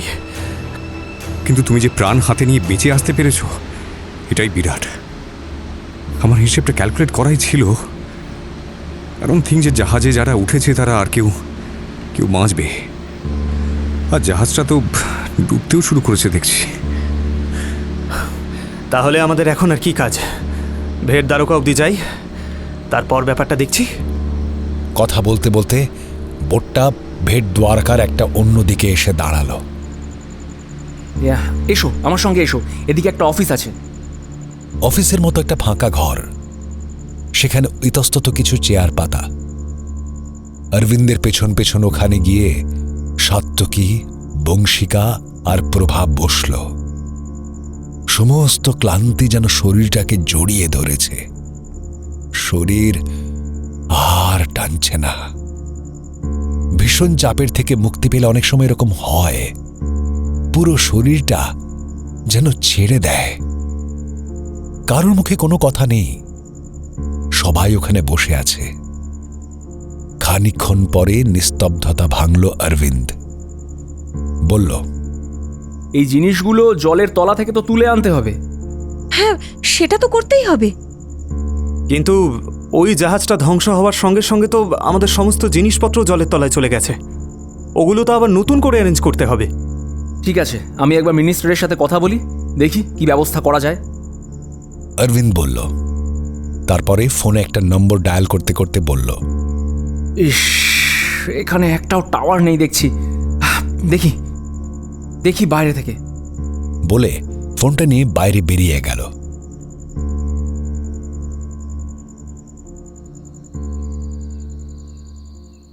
স্যার। হ্যাঁ বলো। স্যার, সাংঘাতিক ব্যাপার ঘটেছে। কি হয়েছে? ওই যে অসীম আর রূপালী, ওরা স্যার ছিল নৌবাহিনীর লোক। ওরা আমাদের প্ল্যানটা চৌপাট করে দিয়েছে, পুরো জাহাজ ধ্বংস করে দিয়েছে sir. What are you saying? কি বলছো? হ্যাঁ স্যার। আর ওই যেগুলো উদ্ধার হয়েছিল? উদ্ধার হয়েছিল বলতে ওই কৃষ্ণের মূর্তি, ওগুলো তো জাহাজেই রয়ে গেছে। আরে ওইগুলো কে চাইছে দূর? যেগুলো আমরা রেখেছিলাম পরে, মানে ওই চক্র, গদা, পদ্ম ইত্যাদি। ইয়েস স্যার, সব রত্ন অস্ত্র একটা বাক্সে পোড়া হয়েছিল, কিন্তু ওই জাহাজ থেকে বোটে নামার সময় আমার হাত ফসকে বাক্সটা সমুদ্রের জলে পড়ে গেছে। ইডিয়েট! তোমার হাত ফসকে অত মূল্যবান একটা বাক্স সমুদ্রের জলে পড়ে গেল? একটা সাধারণ দায়িত্ব নেই তোমার? একটা মিনিমাম দায়িত্ব তোমায় দিয়েছিলাম, সেইটুকু তুমি পালন করতে পারো না? You know the value of this? হ্যাঁ স্যার, ওগুলো তো পুরো সোনার, ওর দাম প্রচুর। এই জন্যই তোমায় গাধা বলি। ওই জিনিসগুলো একবার যদি প্রমাণ হয়ে গিয়ে থাকে ওগুলো সত্যিকারের কৃষ্ণের, তাহলে বিদেশের বাজারে ওইগুলোর কি পরিমাণ ভ্যালু হবে তোমার কোনো আইডিয়া আছে? সোনার জিনিস ভাবছে শুধু। তোমার কি মনে হয় আমি পুরো প্ল্যানটা শুধুমাত্র কৃষ্ণের অস্তিত্ব প্রমাণ করার জন্য করেছি? কৃষ্ণ আছে কি নেই তাতে আমার কিচ্ছু এসে যায় না। কৃষ্ণকে ভিত্তি করে আমার ব্যবসাটা চালাতে হবে। যে মুকুট আর অস্ত্রশস্ত্রগুলো আমি ভিতরে কৃষ্ণের মূর্তিটার হাতে লাগিয়ে এলাম, সেগুলো তো ওরা বলেছে সত্যিকারের। হ্যাঁ, এখন যারা আছে তারা তো বলছে। আর যে দুজন এই পুরো ঘটনাটা যে সাজানো সেই ব্যাপারটা ধরে ফেলেছিল, মিস্টার রাও আর মিস্টার স্বামী, তাদেরকে তো পরলোকে পাঠিয়ে দিয়েছি। সেটা ঠিক আছে, কিন্তু কৃষ্ণের আসল অস্ত্রশস্ত্র পাওয়া গেছে এই খবরটা বাইরে প্রচার হয়ে গেলে ওই জিনিসটার দাম কোথায় যাবে তোমার কোনো আন্দাজ আছে? সেটা তুমি হাত থেকে সমুদ্রে ফেলে দিলে। হ্যাঁ স্যার, মানে আর কি, মানে আমরা তো ভেবেছিলাম ওই যারা আক্রমণ করতে এলো ওরাই নিয়ে চলে যাবে, বা আপনি তো সেরকমই বলেছিলেন। আরে সেটাই তো প্ল্যান ছিল, কিন্তু ওই তোমাদের ওখানকার লোকেরা তো সব গন্ডগোল করে দিয়েছে। ওটা যদি তোমার হাতেও থাকতো আমি তো নিয়ে আসতে পারতাম। এখন তো আবার জলের নিচে নামতে হবে, আর এবার তো এটাও বলতে পারবো না যে পাকিস্তান জিনিসগুলো লুট করে নিয়ে গেছে। স্যার, তাহলে কি হবে? হবে তোমার মুন্ডু আর আমার মাথা। আমাকে একটু ভাবতে দাও। আর যে কাউকে পাঠাবো সেরকম তো কেউ নেই, আমাকেই যেতে হবে। আর ওখানে কি হচ্ছে আমাকে আপডেট করতে থাকো। Okay sir. অরবিন্দ ফোনটা রাখল। ওদিকে অরবিন্দ চোখের আড়ালে চলে যেতে সাত্যকে বলল, তোমাদেরকে আমার একটা কথা বলার আছে। কি ব্যাপারে? এই সমস্ত ঘটনাটা আমার মনে হচ্ছে কেন জানি না সাজানো ঘটনা। নকল? Yes, it is. Trust me. কেউ বা কারা ইন্টেনশনালি এই পুরো ব্যাপারটাকে সাজিয়েছে। মানে?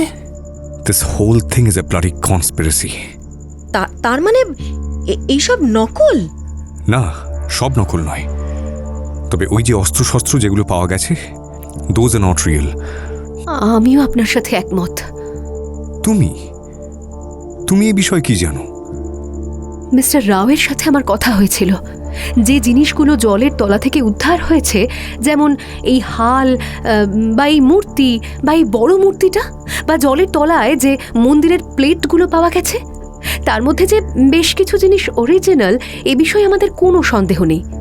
কিন্তু বেশ কিছু জিনিসের গায়ে যে পরিমাণ সেডিমেন্ট 4 থেকে 4,500 বছরে পড়া উচিত ছিল, সেটা পড়েনি। যেমন ওই দরজাটা। এর কারণ একটাই হতে পারে, পুরো ঘটনাটা সাজানো হচ্ছে। কি বলছেন কি? তার মানে এই সবকিছু মিথ্যে? না, সবকিছু নয়। সমুদ্রের তলায় দ্বারকা শহরের অস্তিত্বটা সত্যি, এখানে একটা রাজত্ব ছিল সেটাও সত্যি, কিন্তু সেটা যে কৃষ্ণের ছিল এবং কৃষ্ণ যে সেখানে রাজত্ব চালিয়ে গেছেন, এইটা প্রমাণ করার জন্য কেউ বা কারা অনেক জিনিস সমুদ্রের তলায় রেখে সেটাকে প্রমাণ করতে চেয়েছে, কিন্তু কিছু ছোট ছোট ভুল তাদের এই প্রচেষ্টাকে ব্যর্থ করেছে। আপনিও বলছেন? হ্যাঁ, আমিও বলছি। তার কারণ প্রভা ভৌগোলিক দিক থেকে বললেন, আর আমি বলছি পৌরাণিক দিক থেকে। ওই দরজার গায়ে অবতারের ছবিগুলো আপনার মনে পড়ে? হ্যাঁ, যেগুলো সাজিয়ে আপনি দরজা খুললেন। অবতারবাদ তত্ত্ব খুব সম্ভবত এসেছে গুপ্ত যুগের পরে, মানে যখন পুরাণ বা বেদ বা মহাভারত সংকলিত হচ্ছে সেই সময় এটাকে ঢোকানো হয়েছে। তার আগে অবতারের কোনো কনসেপ্ট ছিল না। তাহলে এত হাজার বছর আগে একটা প্রাসাদে সেই অবতারের চিহ্ন আসে কি করে? I mean, isn't that a bit weird? এটা আপনি যাই বলুন, এটা তো আগে থেকেও থাকতে পারে, হয়তো আমরা জানি না। আপনার কথা একেবারে অস্বীকার করছি না, কিন্তু সেই অবতারে বুদ্ধ আসেন কোথা থেকে? বুদ্ধের জন্মই তো হয়েছে অনেক পরে। ওনাকে তো পরে অবতার বানানো হয়েছে সুবিধার জন্য। গৌতম বুদ্ধকে কেন বিষ্ণুর অবতার বানানো হলো? দেখুন, পৃথিবীর জন্মলগ্ন থেকে আজ অবধি 28 জন বুদ্ধ গত হয়েছেন। গৌতম বুদ্ধ হলেন 28তম বুদ্ধ। জন্মের পর তার নাম ছিল সিদ্ধার্থ গৌতম। আধ্যাত্মিক সাধনা ও জীবন নিয়ে নিজস্ব জ্ঞান উপলব্ধির পর তিনি বুদ্ধ নামটি গ্রহণ করেন। তার জন্ম 623 খ্রিস্টপূর্বাব্দ এবং পরিনির্বাণ সাল 543 BC। গৌতম বুদ্ধকে বিষ্ণুর অবতার ঘোষণার আগে হিন্দু ও বৌদ্ধদের মধ্যে শুরু হয়েছিল এক ধর্মগত অস্তিত্ব রক্ষার সংঘর্ষ। বিভিন্ন বই পড়ে জানা যাচ্ছে যে গৌতম বুদ্ধের জীবিত সময়কালে বিশেষ গণ্ডগোল হয়নি, তবে গৌতম বুদ্ধের ধর্মের প্রভাব এক বিরাট আঘাত করেছিল হিন্দু জাতপাত ও ব্রাহ্মণ্য মতবাদের উপরে। ফলে তার অবর্তমানে যত দিন গেছে শুরু হয়েছিল হিংসা আর মারামারি। দুপক্ষই তাদের বিভিন্ন ধর্মগ্রন্থ ও পুরাণে একে অপরকে আক্রমণ করে রীতিমতো একেবারে গালাগালি করেছে, যা না পড়লে বিশ্বাস করা কঠিন। গৌতম বুদ্ধ ব্রাহ্মণ্যবাদী নিপীড়নের বিরুদ্ধে কথা বলে গেছেন। তবুও প্রাচীন ভারতের সাধারণের মনে তা প্রবেশ করতে প্রথমে খানিকটা সময় নিল। প্রাচীন ইতিহাসের নৃশংসতম এক হত্যাযজ্ঞের পরে হিন্দু সম্রাট অশোকের 236 খ্রিস্টপূর্বাব্দে বৌদ্ধ ধর্মে ধর্মান্তরিত হওয়ার আগে পর্যন্ত বৌদ্ধদের ভারতবর্ষের রাজনীতিতে তেমন কোনো প্রভাব ছিল না বললেই চলে। সামাজিক প্রভাব খুব সামান্য হলেও তা ছিল। কিন্তু সম্রাট অশোকের শাসনকালে বৌদ্ধ ধর্ম প্রবলভাবে ভারতের রাজনৈতিক এবং একই সঙ্গে সামাজিক ক্ষেত্রসহ পৃথিবীর নানা প্রান্তে ছড়িয়ে পড়ে। উল্টো দিকে আবার সম্রাট অশোক বৌদ্ধ ধর্ম গ্রহণ করায় এবং বৌদ্ধ ধর্মকে ভারতের রাজধর্ম বলে ঘোষণা করায় হিন্দু ধর্মের বিকাশ চরম বাধা পেতে থাকে। কনফ্লিক্টের সূত্রপাত এখান থেকেই। আবার সময়ের নিয়মে বৌদ্ধদের প্রতি এমন রাজ আনুকূল্য কিন্তু বেশি দিন টেকেনি। শক্তিশালী গুপ্ত সম্রাটের আমল থেকেই শাসনযন্ত্র ধীরে ধীরে হিন্দুত্বের প্রভাবে ফিরে যেতে থাকে। কিন্তু কিভাবে গুপ্ত সাম্রাজ্যের সময় থেকেই ধীরে ধীরে বৌদ্ধ দখল শুরু হয়েছিল? এত টেনশনের মধ্যেও বলছি, that's a very good question. দেখুন, যখন সাধারণ হিন্দু মানুষ দেখল যে বৌদ্ধ ধর্মে জাতপাত মানা হয় না, তখন দলে দলে তারা বৌদ্ধ ধর্ম গ্রহণ করতে লাগল। হিন্দু সমাজের পক্ষে বিধান দেওয়া হয়েছিল যে যদি কোনো বৌদ্ধ হিন্দু ব্যক্তির ঘরে প্রবেশ করে তবে শত শত প্রায়শ্চিত্তেও সেই হিন্দুর নিষ্কৃতি নেই। এতটা ইন্টেন্স ভয় দেখানোর পরেও যখন কোনো ফল হলো না, তখন প্রায় সমগ্র ভারতকে বৌদ্ধ ধর্ম গ্রাস করে ফেলল। তখন প্রথম ধাপে তারা বৌদ্ধদের বিরুদ্ধে ঘৃণা আর অত্যাচারের অভিযান শুরু করে। এরপরে অবশ্য তারা বৌদ্ধ ধর্মের ভালো দিকগুলো আত্মস্থ করে নেয়। বাট স্টিল ব্রাহ্মণ্যবাদের অস্তিত্ব রক্ষায় শেষ ধাপে গৌতম বুদ্ধ হিন্দু বিধাতা বিষ্ণুর আরেকটি অবতার ছাড়া আর কিছুই নন, এই কনসেপ্ট চালু করে তা চারিদিকে ছড়িয়ে দেওয়া হল। এইভাবে বুদ্ধকে হিন্দু ব্রাহ্মণ্যবাদের বিভিন্ন দেবতার মন্দিরে অগন্তি ঈশ্বরের সামান্য একটিতে পরিণত করা হয়। বুদ্ধ বিষ্ণুর নবম অবতার শুধু এই একটা স্টেটমেন্ট। তার ফলে ভারতের ধর্মীয়, সামাজিক এবং রাজনীতিতে একটা বিরাট আমূল পরিবর্তনের প্রভাব পড়েছিল। স্থানীয় রাজারা তখন থেকে বৌদ্ধ ধর্মের চেয়ে হিন্দু ধর্মের দিকে বেশি ঝুঁকে পড়তে থাকে, আর বৌদ্ধ ভিক্ষুর চেয়ে হিন্দু ব্রাহ্মণদের সাথে মিত্রতা গড়ে তোলার দিকে বেশি মনোযোগ দিতে থাকে। আর এদিকে প্রান্তিক জনতার মধ্যে থেকে দলিত নিম্নবর্ণের লোকজন, যারা আগে বৌদ্ধ ধর্মের জাত প্রথার বিরুদ্ধে বাণীতে আকৃষ্ট হয়েছিল, তারাও পরিবর্তিত ভূ রাজনৈতিক কারণে সনাতন ধর্মে ফিরে যেতে শুরু করে। সুতরাং এই ব্যাপারে আমরা নিশ্চিত যে the whole thing is nothing other than fabricated. কিন্তু কিন্তু কারা আছে এর পিছনে? যারা আমাদের এখানে পাঠিয়েছে তারা ছাড়া আর কেউ আছে বলে তো আমার মনে হয় না। তুমি এই সরকারই এর জন্য দায়ী। এর পিছনে মূল কারণ কি? যদি আমি ধরে নিই যে এই সরকার এর জন্য দায়ী, তার যথেষ্ট কারণও আছে। আর তার কারণটা হচ্ছে সামনেই ইলেকশন।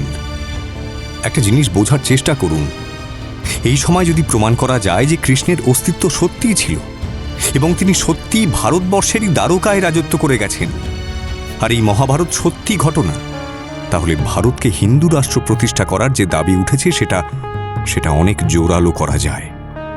শুধুমাত্র এই জন্য এত বড় মিথ্যাটা প্রতিষ্ঠা করার দরকার?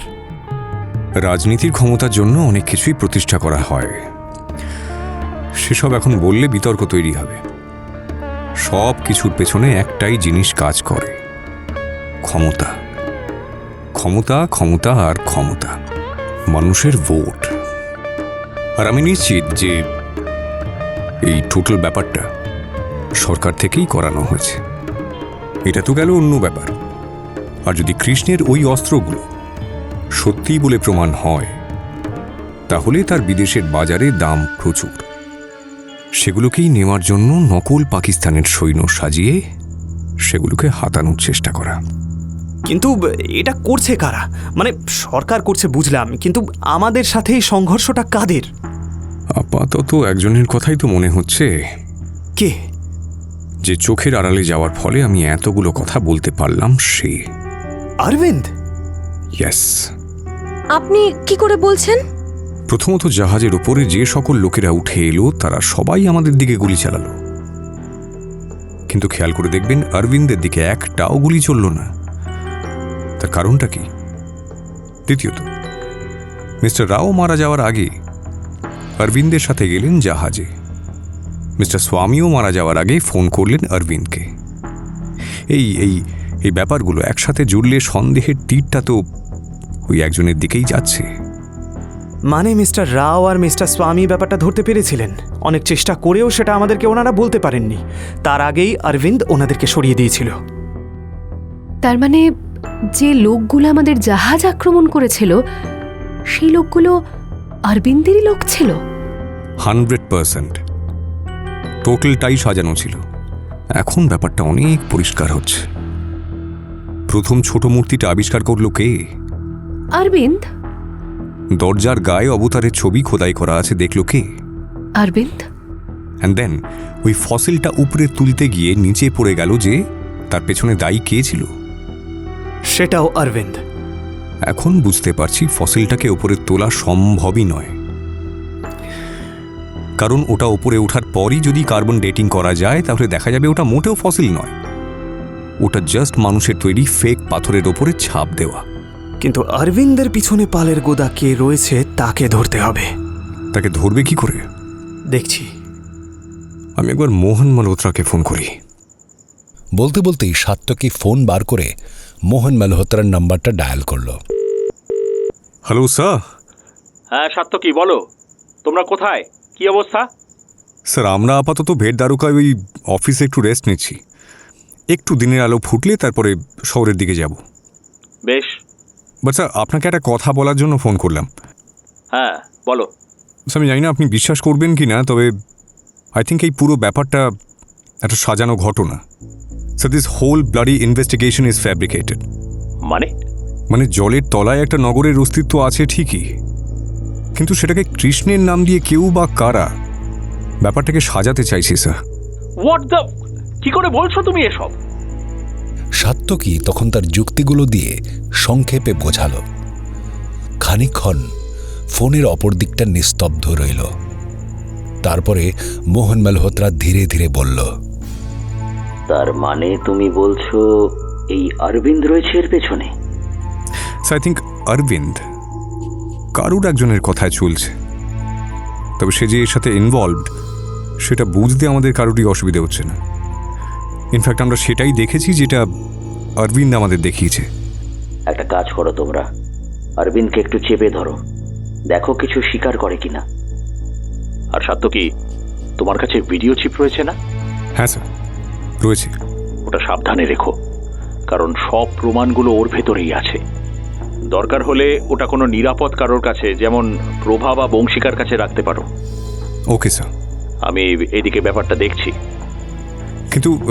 কিন্তু স্যার, এখন আমাদেরকে হেল্প করবে কে? মানে আই মিন, যদি মিনিস্ট্রি ইনভলভ থাকে তাহলে তো প্রণব ঠাকুরকেও বিশ্বাস করা যায় না। অরবিন্দের মুখ থেকে কথা বার করো, তারপরে আমি ব্যাপারটা দেখছি। তবে খেয়াল রেখো, অরবিন্দ যে দোষী তার কোনো প্রমাণ কিন্তু তোমাদের কাছে নেই, সবটাই অনুমান। তাই সেরকম ভাবেই কথাবার্তা বলবে। Okay sir.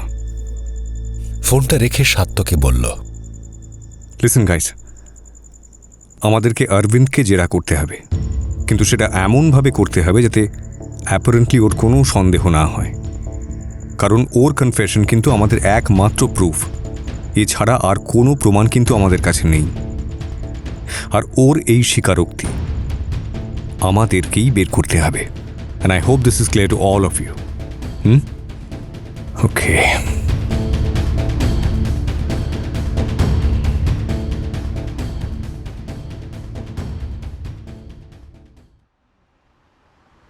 ফোনটা রেখে প্রণব ঠাকুর ডেকে পাঠালেন ওনার আন্ডারে যে কাজ করে সেই ছেলেটাকে।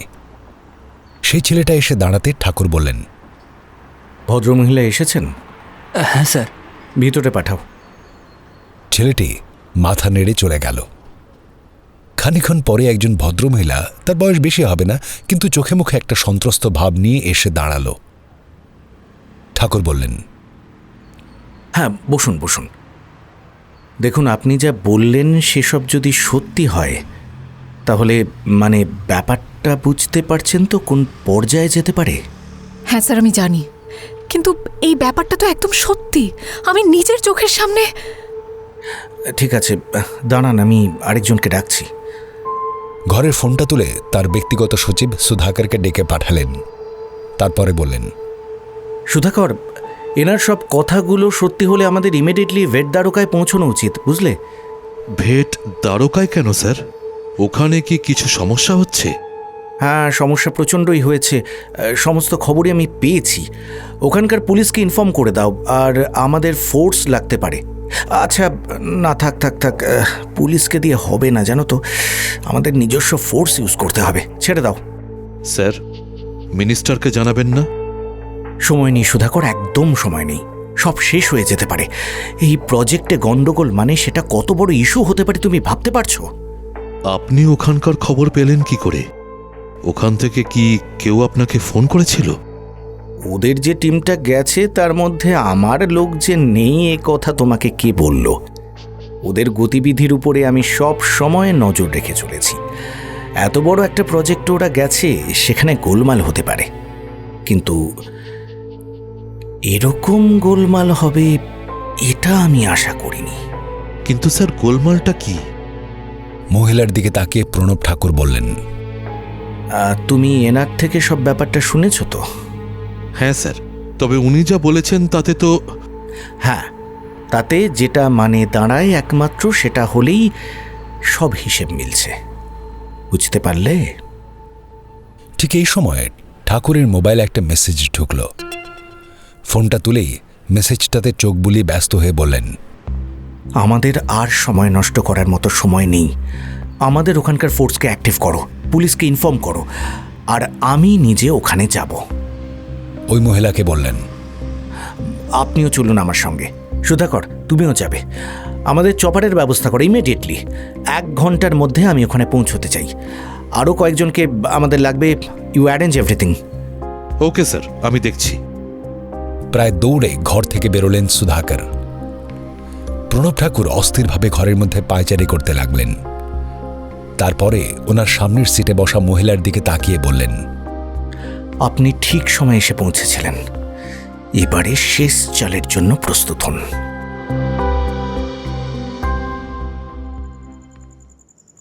কি হলো? অরবিন্দ এখনো আসছে না কেন? ফোন করতে তো এতক্ষণ লাগে না। দাঁড়াও একবার দেখে আসি। খানিকক্ষণ পরে সাত্তকী ঘুরে এসে দেখে বলল, কি হলো, অরবিন্দকে তো কোথাও দেখতে পাচ্ছি না।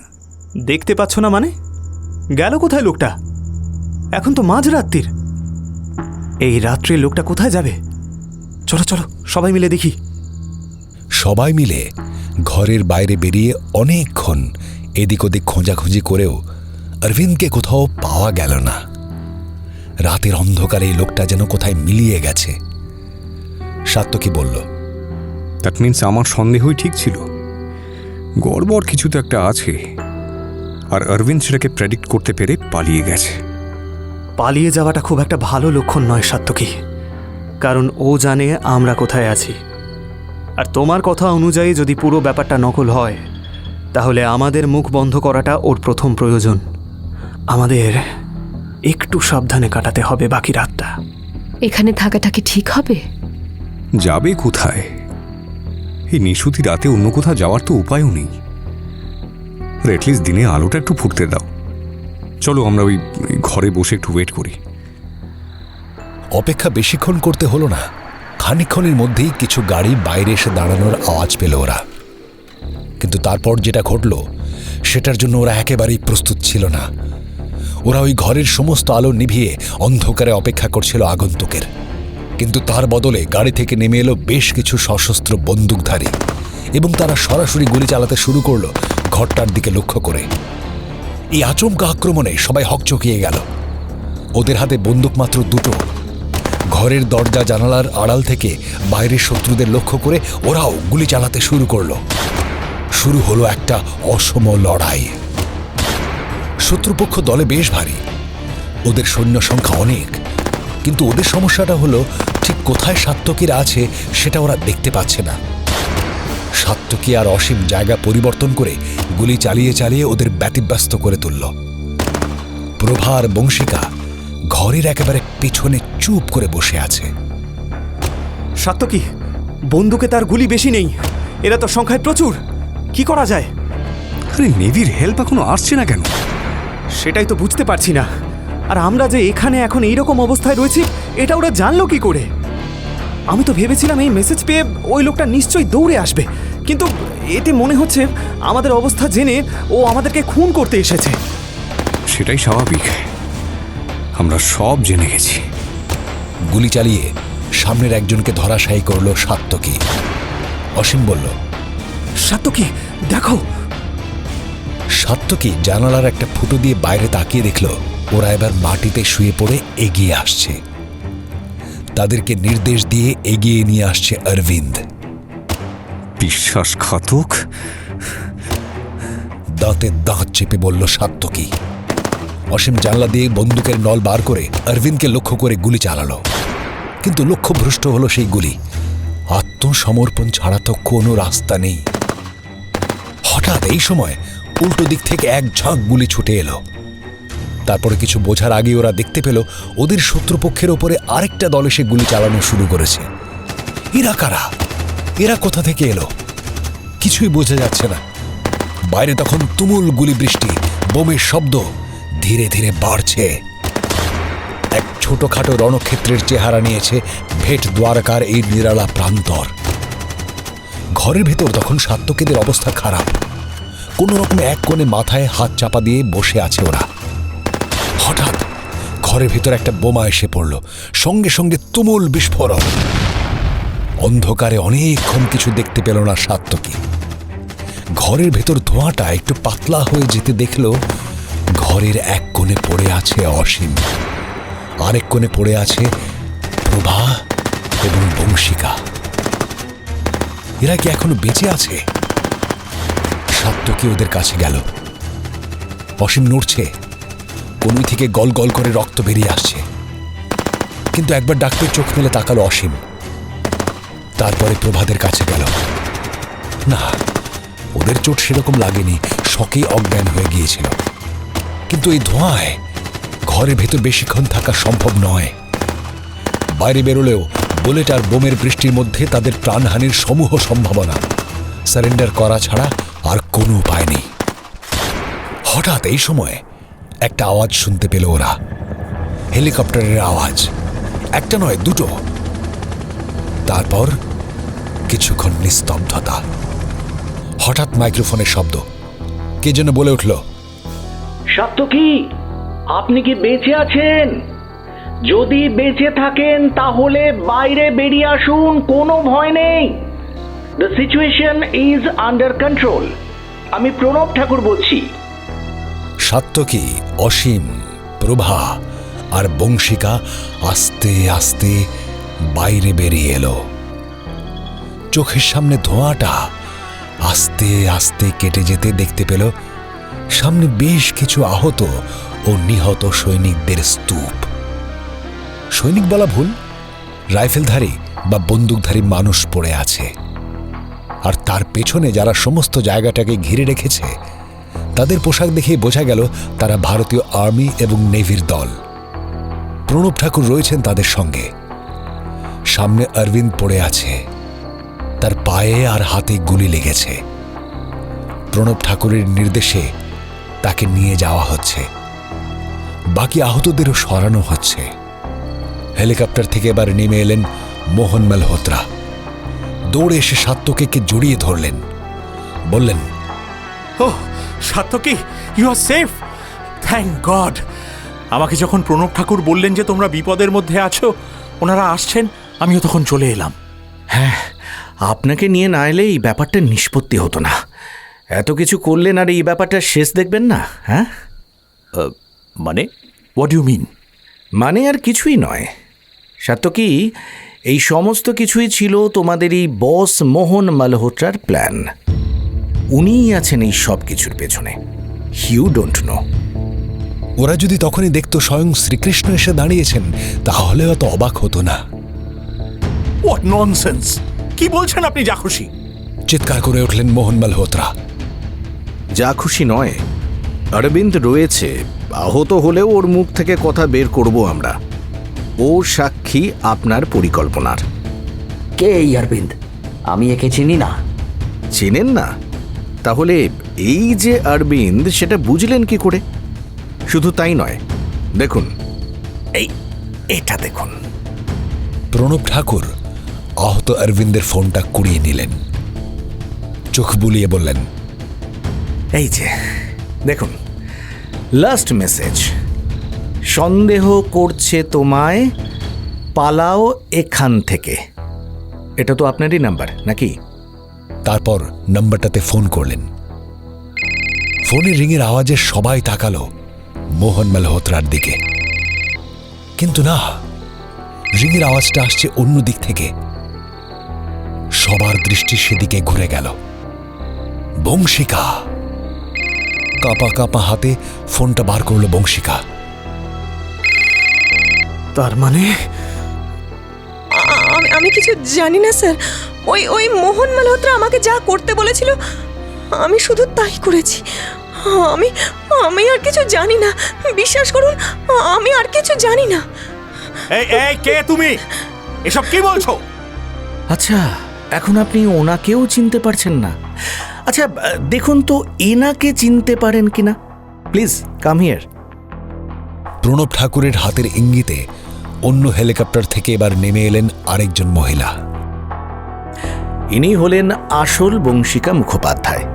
উনি তোমাদের দলে শুধু অরবিন্দকে ঢোকাননি, তোমাদের এখানে আরও একজন ছিল যে তোমাদের গতিবিধির সমস্ত খবর ওনাকে দিয়েছে, যে তোমাদের গুপ্তধনের গল্প শুনিয়েছিল, যার ফলে অরবিন্দ পালিয়ে গিয়ে দলবল নিয়ে হামলা করতে এসেছিল।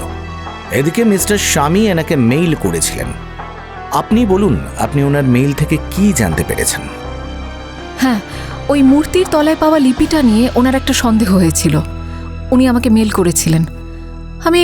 আমি অনেক গবেষণা করে দেখলাম, আমার এতদিনের পড়াশোনার সমস্ত রকম রিসার্চ যদি ঠিক হয় তাহলে এই লিপি নকল।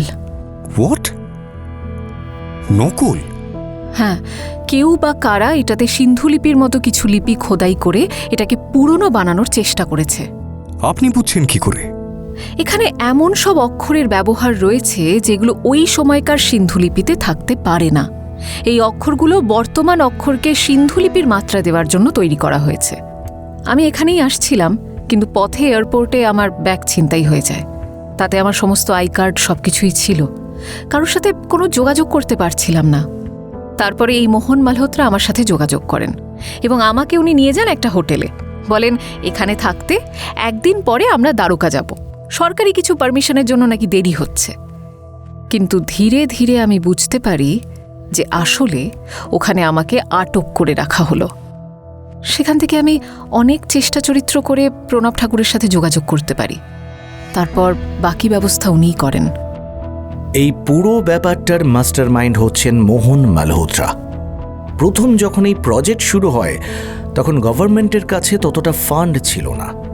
মোহন মালহোত্রা ফান্ডিং করতে রাজি হয়ে যান, যদিও তার শর্ত ছিল তার নাম কোথাও প্রকাশ করা যাবে না। এই প্রথম বেসরকারি ফান্ডিংয়ে কোনো সরকারি প্রত্নতাত্ত্বিক কাজ চালানো হয়। তখন বুঝতে পারিনি কারণটা কি। এখন বুঝতে পারছি। উনি বলেন অরবিন্দকে দলে নিতে। যেহেতু উনি ফান্ড করছেন, ওনার কথা ফেলতে পারেনি। অরবিন্দকে তখন দলে নেওয়া হয়, কিন্তু তলায় তলায় যে উনি এরকম প্ল্যান বানিয়েছিলেন সেটা কি করে বুঝব? দেখুন, আপনি আপনি প্রমাণ ছাড়া এসব বলতে পারেন না। মোহন মালহোত্রা বলে উঠলেন। তবে এখন তাকে একটু কোণঠাসা লাগছে। আপনার পালানোর রাস্তা নেই মিস্টার মালহোত্রা। আসল বংশিকা মুখোপাধ্যায়ের থেকে এই সব জানতে পেরে আমাদের প্রথম সন্দেহ হয়। তারপর আমরা আপনার অতীত নিয়ে একটু ওই নাড়াচাড়া করি আর কি। সেখানে দেখতে পাই আপনি বরাবরই ক্ষমতালোভী। আপনার এই পরিকল্পনাতে নিশ্চয়ই মন্ত্রিসভার কারুর না কারুর মদত তো ছিলই। যদি কৃষ্ণের অস্তিত্ব প্রমাণ হতো তাহলে আপনার প্রতিপত্তি যে কোথায় যেত সেটা আর বলার অপেক্ষা রাখে না। দেখুন, রাজনীতিবিদদের বকলমে তো এখন আপনারাই দেশটা চালাচ্ছেন, আর সেটার পথ আপনার আরো মজবুত হতো, তাই নাকি? হ্যাঁ, কি প্রমাণ আছে আপনার কাছে? আপনি যাদের দিয়ে এগুলো করিয়েছেন তাদের হাতে পেতে আমাদের বেশি সময় লাগবে না মিস্টার মালহোত্রা, আর সবাই আপনার এগেইনস্টে সাক্ষী দেবে। মোহন মালহোত্রা মাথা নিচু করে ফেললেন। তারপরে হঠাৎ চিৎকার করে উঠলেন মোহন মালহোত্রা। হ্যাঁ হ্যাঁ, আমি এই পুরো প্ল্যান আমার। ছাত্রকে একবার ভেবে দেখো, যদি এই প্রোগ্রামটা আমাদের চ্যানেলে টেলিকাস্ট হয় এবং প্রমাণিত হয় যে সত্যিকারের কৃষ্ণ ছিল, তাহলে আমাদের টিআরপি কোথায় যাবে তুমি ভাবতে পারছো? সারা জীবন আর কিছু না করলেও শুধু এইটা ভাঙিয়ে খেতে পারবে, আর এর সঙ্গে থাকবে সরকারের সাপোর্ট। আর শুধু আমার কেন, তোমার এবং এই চ্যানেলটিতে যারা যারা কাজ করে সবার জীবন সেট হয়ে যাবে। সাত্তকী, শুধু আমরা কয়েকজনই জানবো আসল ঘটনাটা ঠিক কি। আমি ভেবেছিলাম তোমরা ব্যাপারটা ধরতে পারবে না। অনেক প্ল্যান করে ওই দরজা, ওই মূর্তির হাতে সব অস্ত্রশস্ত্র বসানো হয়েছিল। কিছু উগ্রপন্থীদের নিয়ে একটা দল তৈরি হয়েছিল, তাদেরকেও লাগিয়েছিলাম তোমাদের উপরে চোখ রাখার জন্য। কিন্তু না, আমি ভুল ছিলাম, তোমাদের কাছে ধরা পড়ে গেলাম। কিন্তু সাত্তকী, এখনো সময় আছে। তুমি শুধু প্রচার করো যে এটা সত্যিকারেরই কৃষ্ণের রাজত্ব ছিল। Can't believe this. Just can't believe this, sir. শেষে আপনি এই কাজ করলেন? ছি ছি ছি ছি ছি স্যার, আপনাকে আমি রোল মডেল ভাবতাম। আপনি এত নিচে নেমে গেলেন। আর আপনার আসল উদ্দেশ্য তো ছিল কৃষ্ণের অস্ত্র বলে ওই নকল অস্ত্রগুলো বিদেশে পাচার করা, তাই না? আর হিন্দু রাষ্ট্র প্রতিষ্ঠার ছলে গোটা ভারতে নিজের একাধিপত্য কায়েম করা। ছি স্যার, ছি। I trusted you, sir. I trusted you blindly. Shame on me. Shame on me. একটা দীর্ঘ শ্বাস ফেললেন মোহন মালহোত্রা। আচ্ছা, তুমি ভেবে দেখো, নিচে একটা নগরীর অস্তিত্ব তো তোমরা পেয়েছো, সেটা তো বানানো নয়। সেখানে তোমরা গেটের উপরে কৃষ্ণের বিরাট একটা মূর্তি পেয়েছো, সেটাও তো মেড আপ নয়। শুধু এইবার এটা সত্যিকারের কৃষ্ণের, সেটা বলতে অসুবিধা কোথায়? ট্রাস্ট মি, কোনো অসুবিধে ছিল না স্যার, যদি আপনারা এটাকে আরোপ না করতেন। সম্পূর্ণ মিথ্যে দিয়ে একটা সত্যের প্রাসাদ তৈরি করার চেষ্টা করছেন স্যার আপনি। আমি আমি আপনার মুখোশ খুলে দেবো স্যার, প্রমিস। এই অনুষ্ঠানটা আমি প্রচার করব, অবভিয়াসলি করব, কিন্তু সেটা যে মিথ্যে সেটাই প্রচার করার জন্য। সেটা প্রচার করে তুমি কি করবে সাত্তকী? ওটা করলে একটা বিশাল শো হাইপ তৈরি হবে, একটা অশান্তি তৈরি হবে। তুমি কি সেটাই চাও? একটা সুন্দর রাষ্ট্র, একটা বিশ্বাসের উপরে তৈরি রাষ্ট্র, সেটা কি তুমি চাও না? হ্যাঁ, বিশ্বাস? ওরা চোখ স্যার, আপনাকে এরপরেও বিশ্বাস করতে বলছেন আপনি? মাই গড স্যার, আমাদের মারতে চেয়েছিলেন আপনি। ভাগ্যিস প্রণব ঠাকুর ঠিক সময় এসে পড়লেন। আচ্ছা, আপনারা এখানে এসে পৌঁছলেন কি করে?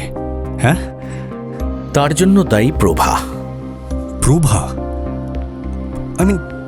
প্রভা কি করে? মোহন মালহোত্রা যেমন তোমাদের দলে অরবিন্দকে ঢুকিয়েছেন, তেমনি আমি রেখেছিলাম প্রভাকে। তোমাদের সমস্ত খবর আমাকে ওই পাঠাতো। প্রভা সামনে এগিয়ে এলো, বলল, বংশিকা যে কিছু একটা গোলমালের মধ্যে রয়েছে সেটা আমি আগেই বুঝতে পেরেছিলাম। কারণ যখন সাত্তকী অরবিন্দের মুখোশ খুলে দিচ্ছিল, ঠিক সেই মুহূর্তে আমি দেখেছি বংশিকা কাউকে কিছু একটা হোয়াটসঅ্যাপ করছিল, এবং তারপরে আমি ওর দিকে তীক্ষ্ণ নজর রাখি। ও যতই আমার চোখ এড়ানোর চেষ্টা করুক, ও কারোর সাথে একটা কমিউনিকেট করে যাচ্ছিল। তখন আমাদের মধ্যে আমি সন্দেহ তৈরি করতে চাইনি। সুযোগ পেয়ে আমি একবার ওর ফোনটা নিই। তারপরে এর পেছনে যে মোহন মালহোত্রা রয়েছে সেটা বুঝতে বেশিক্ষণ সময় লাগেনি আমার। কি করে বুঝতে পারলে? ফোনে নাম্বারটা ট্রু কলারে সার্চ করতেই বেরিয়ে গেল। তারপর সরাসরি প্রণব ঠাকুরকে আমি ব্যাপারটা জানাই। আর তাহলে এই বংশিকাকে? এটাও মোহন মালহোত্রার আরেকটা মাস্টার মাইন্ড প্ল্যান ছিল। উনি এই বংশিকাকে দিয়ে গুপ্তধনের ব্যাপারটা নিশ্চিত করতে চেয়েছিলেন। আসলে তোমরা সেগুলোই দেখেছ যেটা মোহন তোমাদের দেখাতে চেয়েছেন। আরে এসব বলে লাভ কি? তোমরা আমার কিচ্ছু করতে পারবে না। আমার নামটা জানা আছে তো, মোহন মালহোত্রা। তাকে বন্দি করা এত সহজ? আপনাদের মন্ত্রিসভায় এমন অনেকেই আছেন যারা মোহন মালহোত্রার কাছে খুব সহজেই বিক্রি হয়ে যাবে। আপনাদের দেশের আইনকে নিয়ে আবার কথা বলছেন? নিউজে কেন, ইউটিউবে একবার এটা প্রকাশ হয়ে যাক, তারপরে আমি শুধু দেখব আপনাদের ওই আইন কোথায় থাকে। সাত্তকী কিছু বলল না, কারণ সাত্তকী বুঝতে পারছে ভদ্রলোকের কথা একেবারে ঠিক। এনাকে গ্রেফতার করলেও যদি ভিডিওটা লিক হয়ে যায়, তাহলে এনার সমর্থনে প্রচুর লোক এসে যাবে। আর মোহন মালহোত্রার হাতে এমন লোক প্রচুর আছে যারা এই আইটি সেল ক্যাম্পেইন করে সরকারকেও নাড়িয়ে দিতে পারে। কিন্তু প্রণব ঠাকুর বরফের মতো ঠান্ডা মাথা, তার ততোধিক ঠান্ডা গলায় বললেন, আপনাকে আমরা গ্রেপ্তার করব এই কথা কখন বললাম? আরে গ্রেপ্তার করতে চাইলে আপনাকে এখানে কেন নিয়ে আসব? মোহন মালহোত্রাকে এবার একটু দ্বিধাগ্রস্ত দেখালো। মানে? আপনাকে গ্রেপ্তার করলে কোনো লাভ হবে না সেটা জানি। আপনি কি বলতে চাইছেন? দেখুন তো, কাল খবরের কাগজের এই হেডিংটা আপনার কেমন লাগছে? পড়ে দেখুন।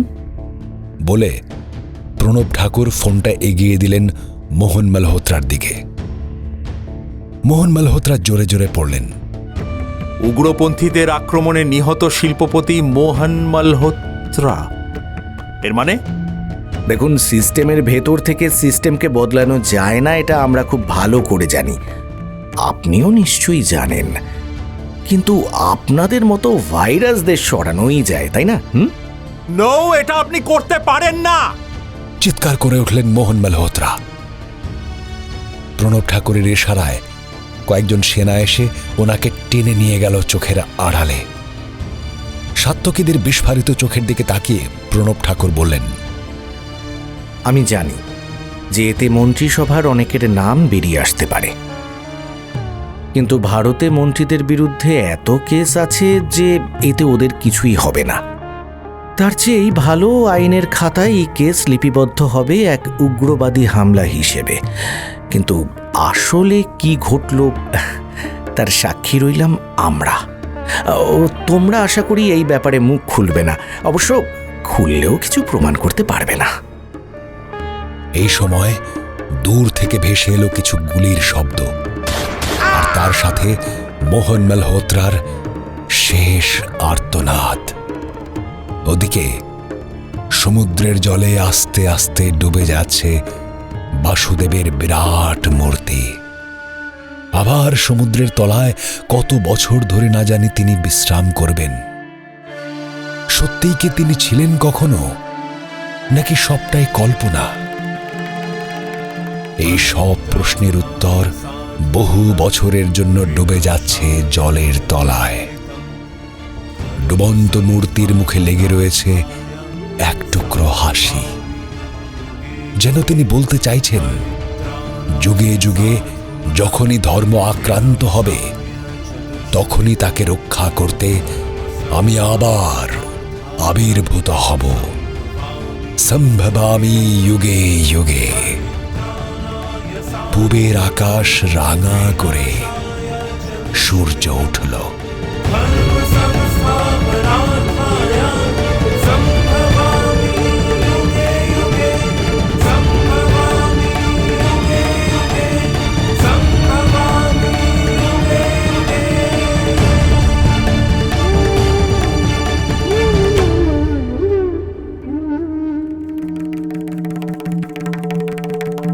আজ কাহনে শুনলেন শাশ্বত ধরের কাহিনী সম্ভবামি যুগে যুগে অন্তিম পর্ব।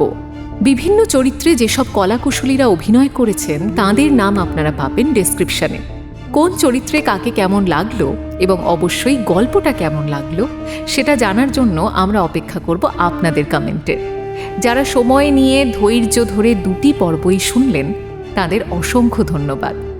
এই গল্পে বেশ কিছু ঐতিহাসিক ও পৌরাণিক ঘটনার সাথে কল্পনার মিশেল ঘটিয়ে লেখক যে কাহিনীর অবতারণা করেছেন তার সাথে বাস্তবের কোনো মিল নেই। কাজেই গল্পটিকে গল্প হিসেবেই নেবেন আশা করি। আমাদের এই প্রচেষ্টা যদি আপনাদের ভালো লেগে থাকে তাহলে গল্পতে একটা লাইক এবং কাহনে সাবস্ক্রাইব করে আমাদের সাপোর্ট করবেন কাইন্ডলি। আগামী সপ্তাহে আরও একটি দুর্দান্ত গল্প নিয়ে ফিরবে কাহন। সাহিত্য দীর্ঘজীবী হোক।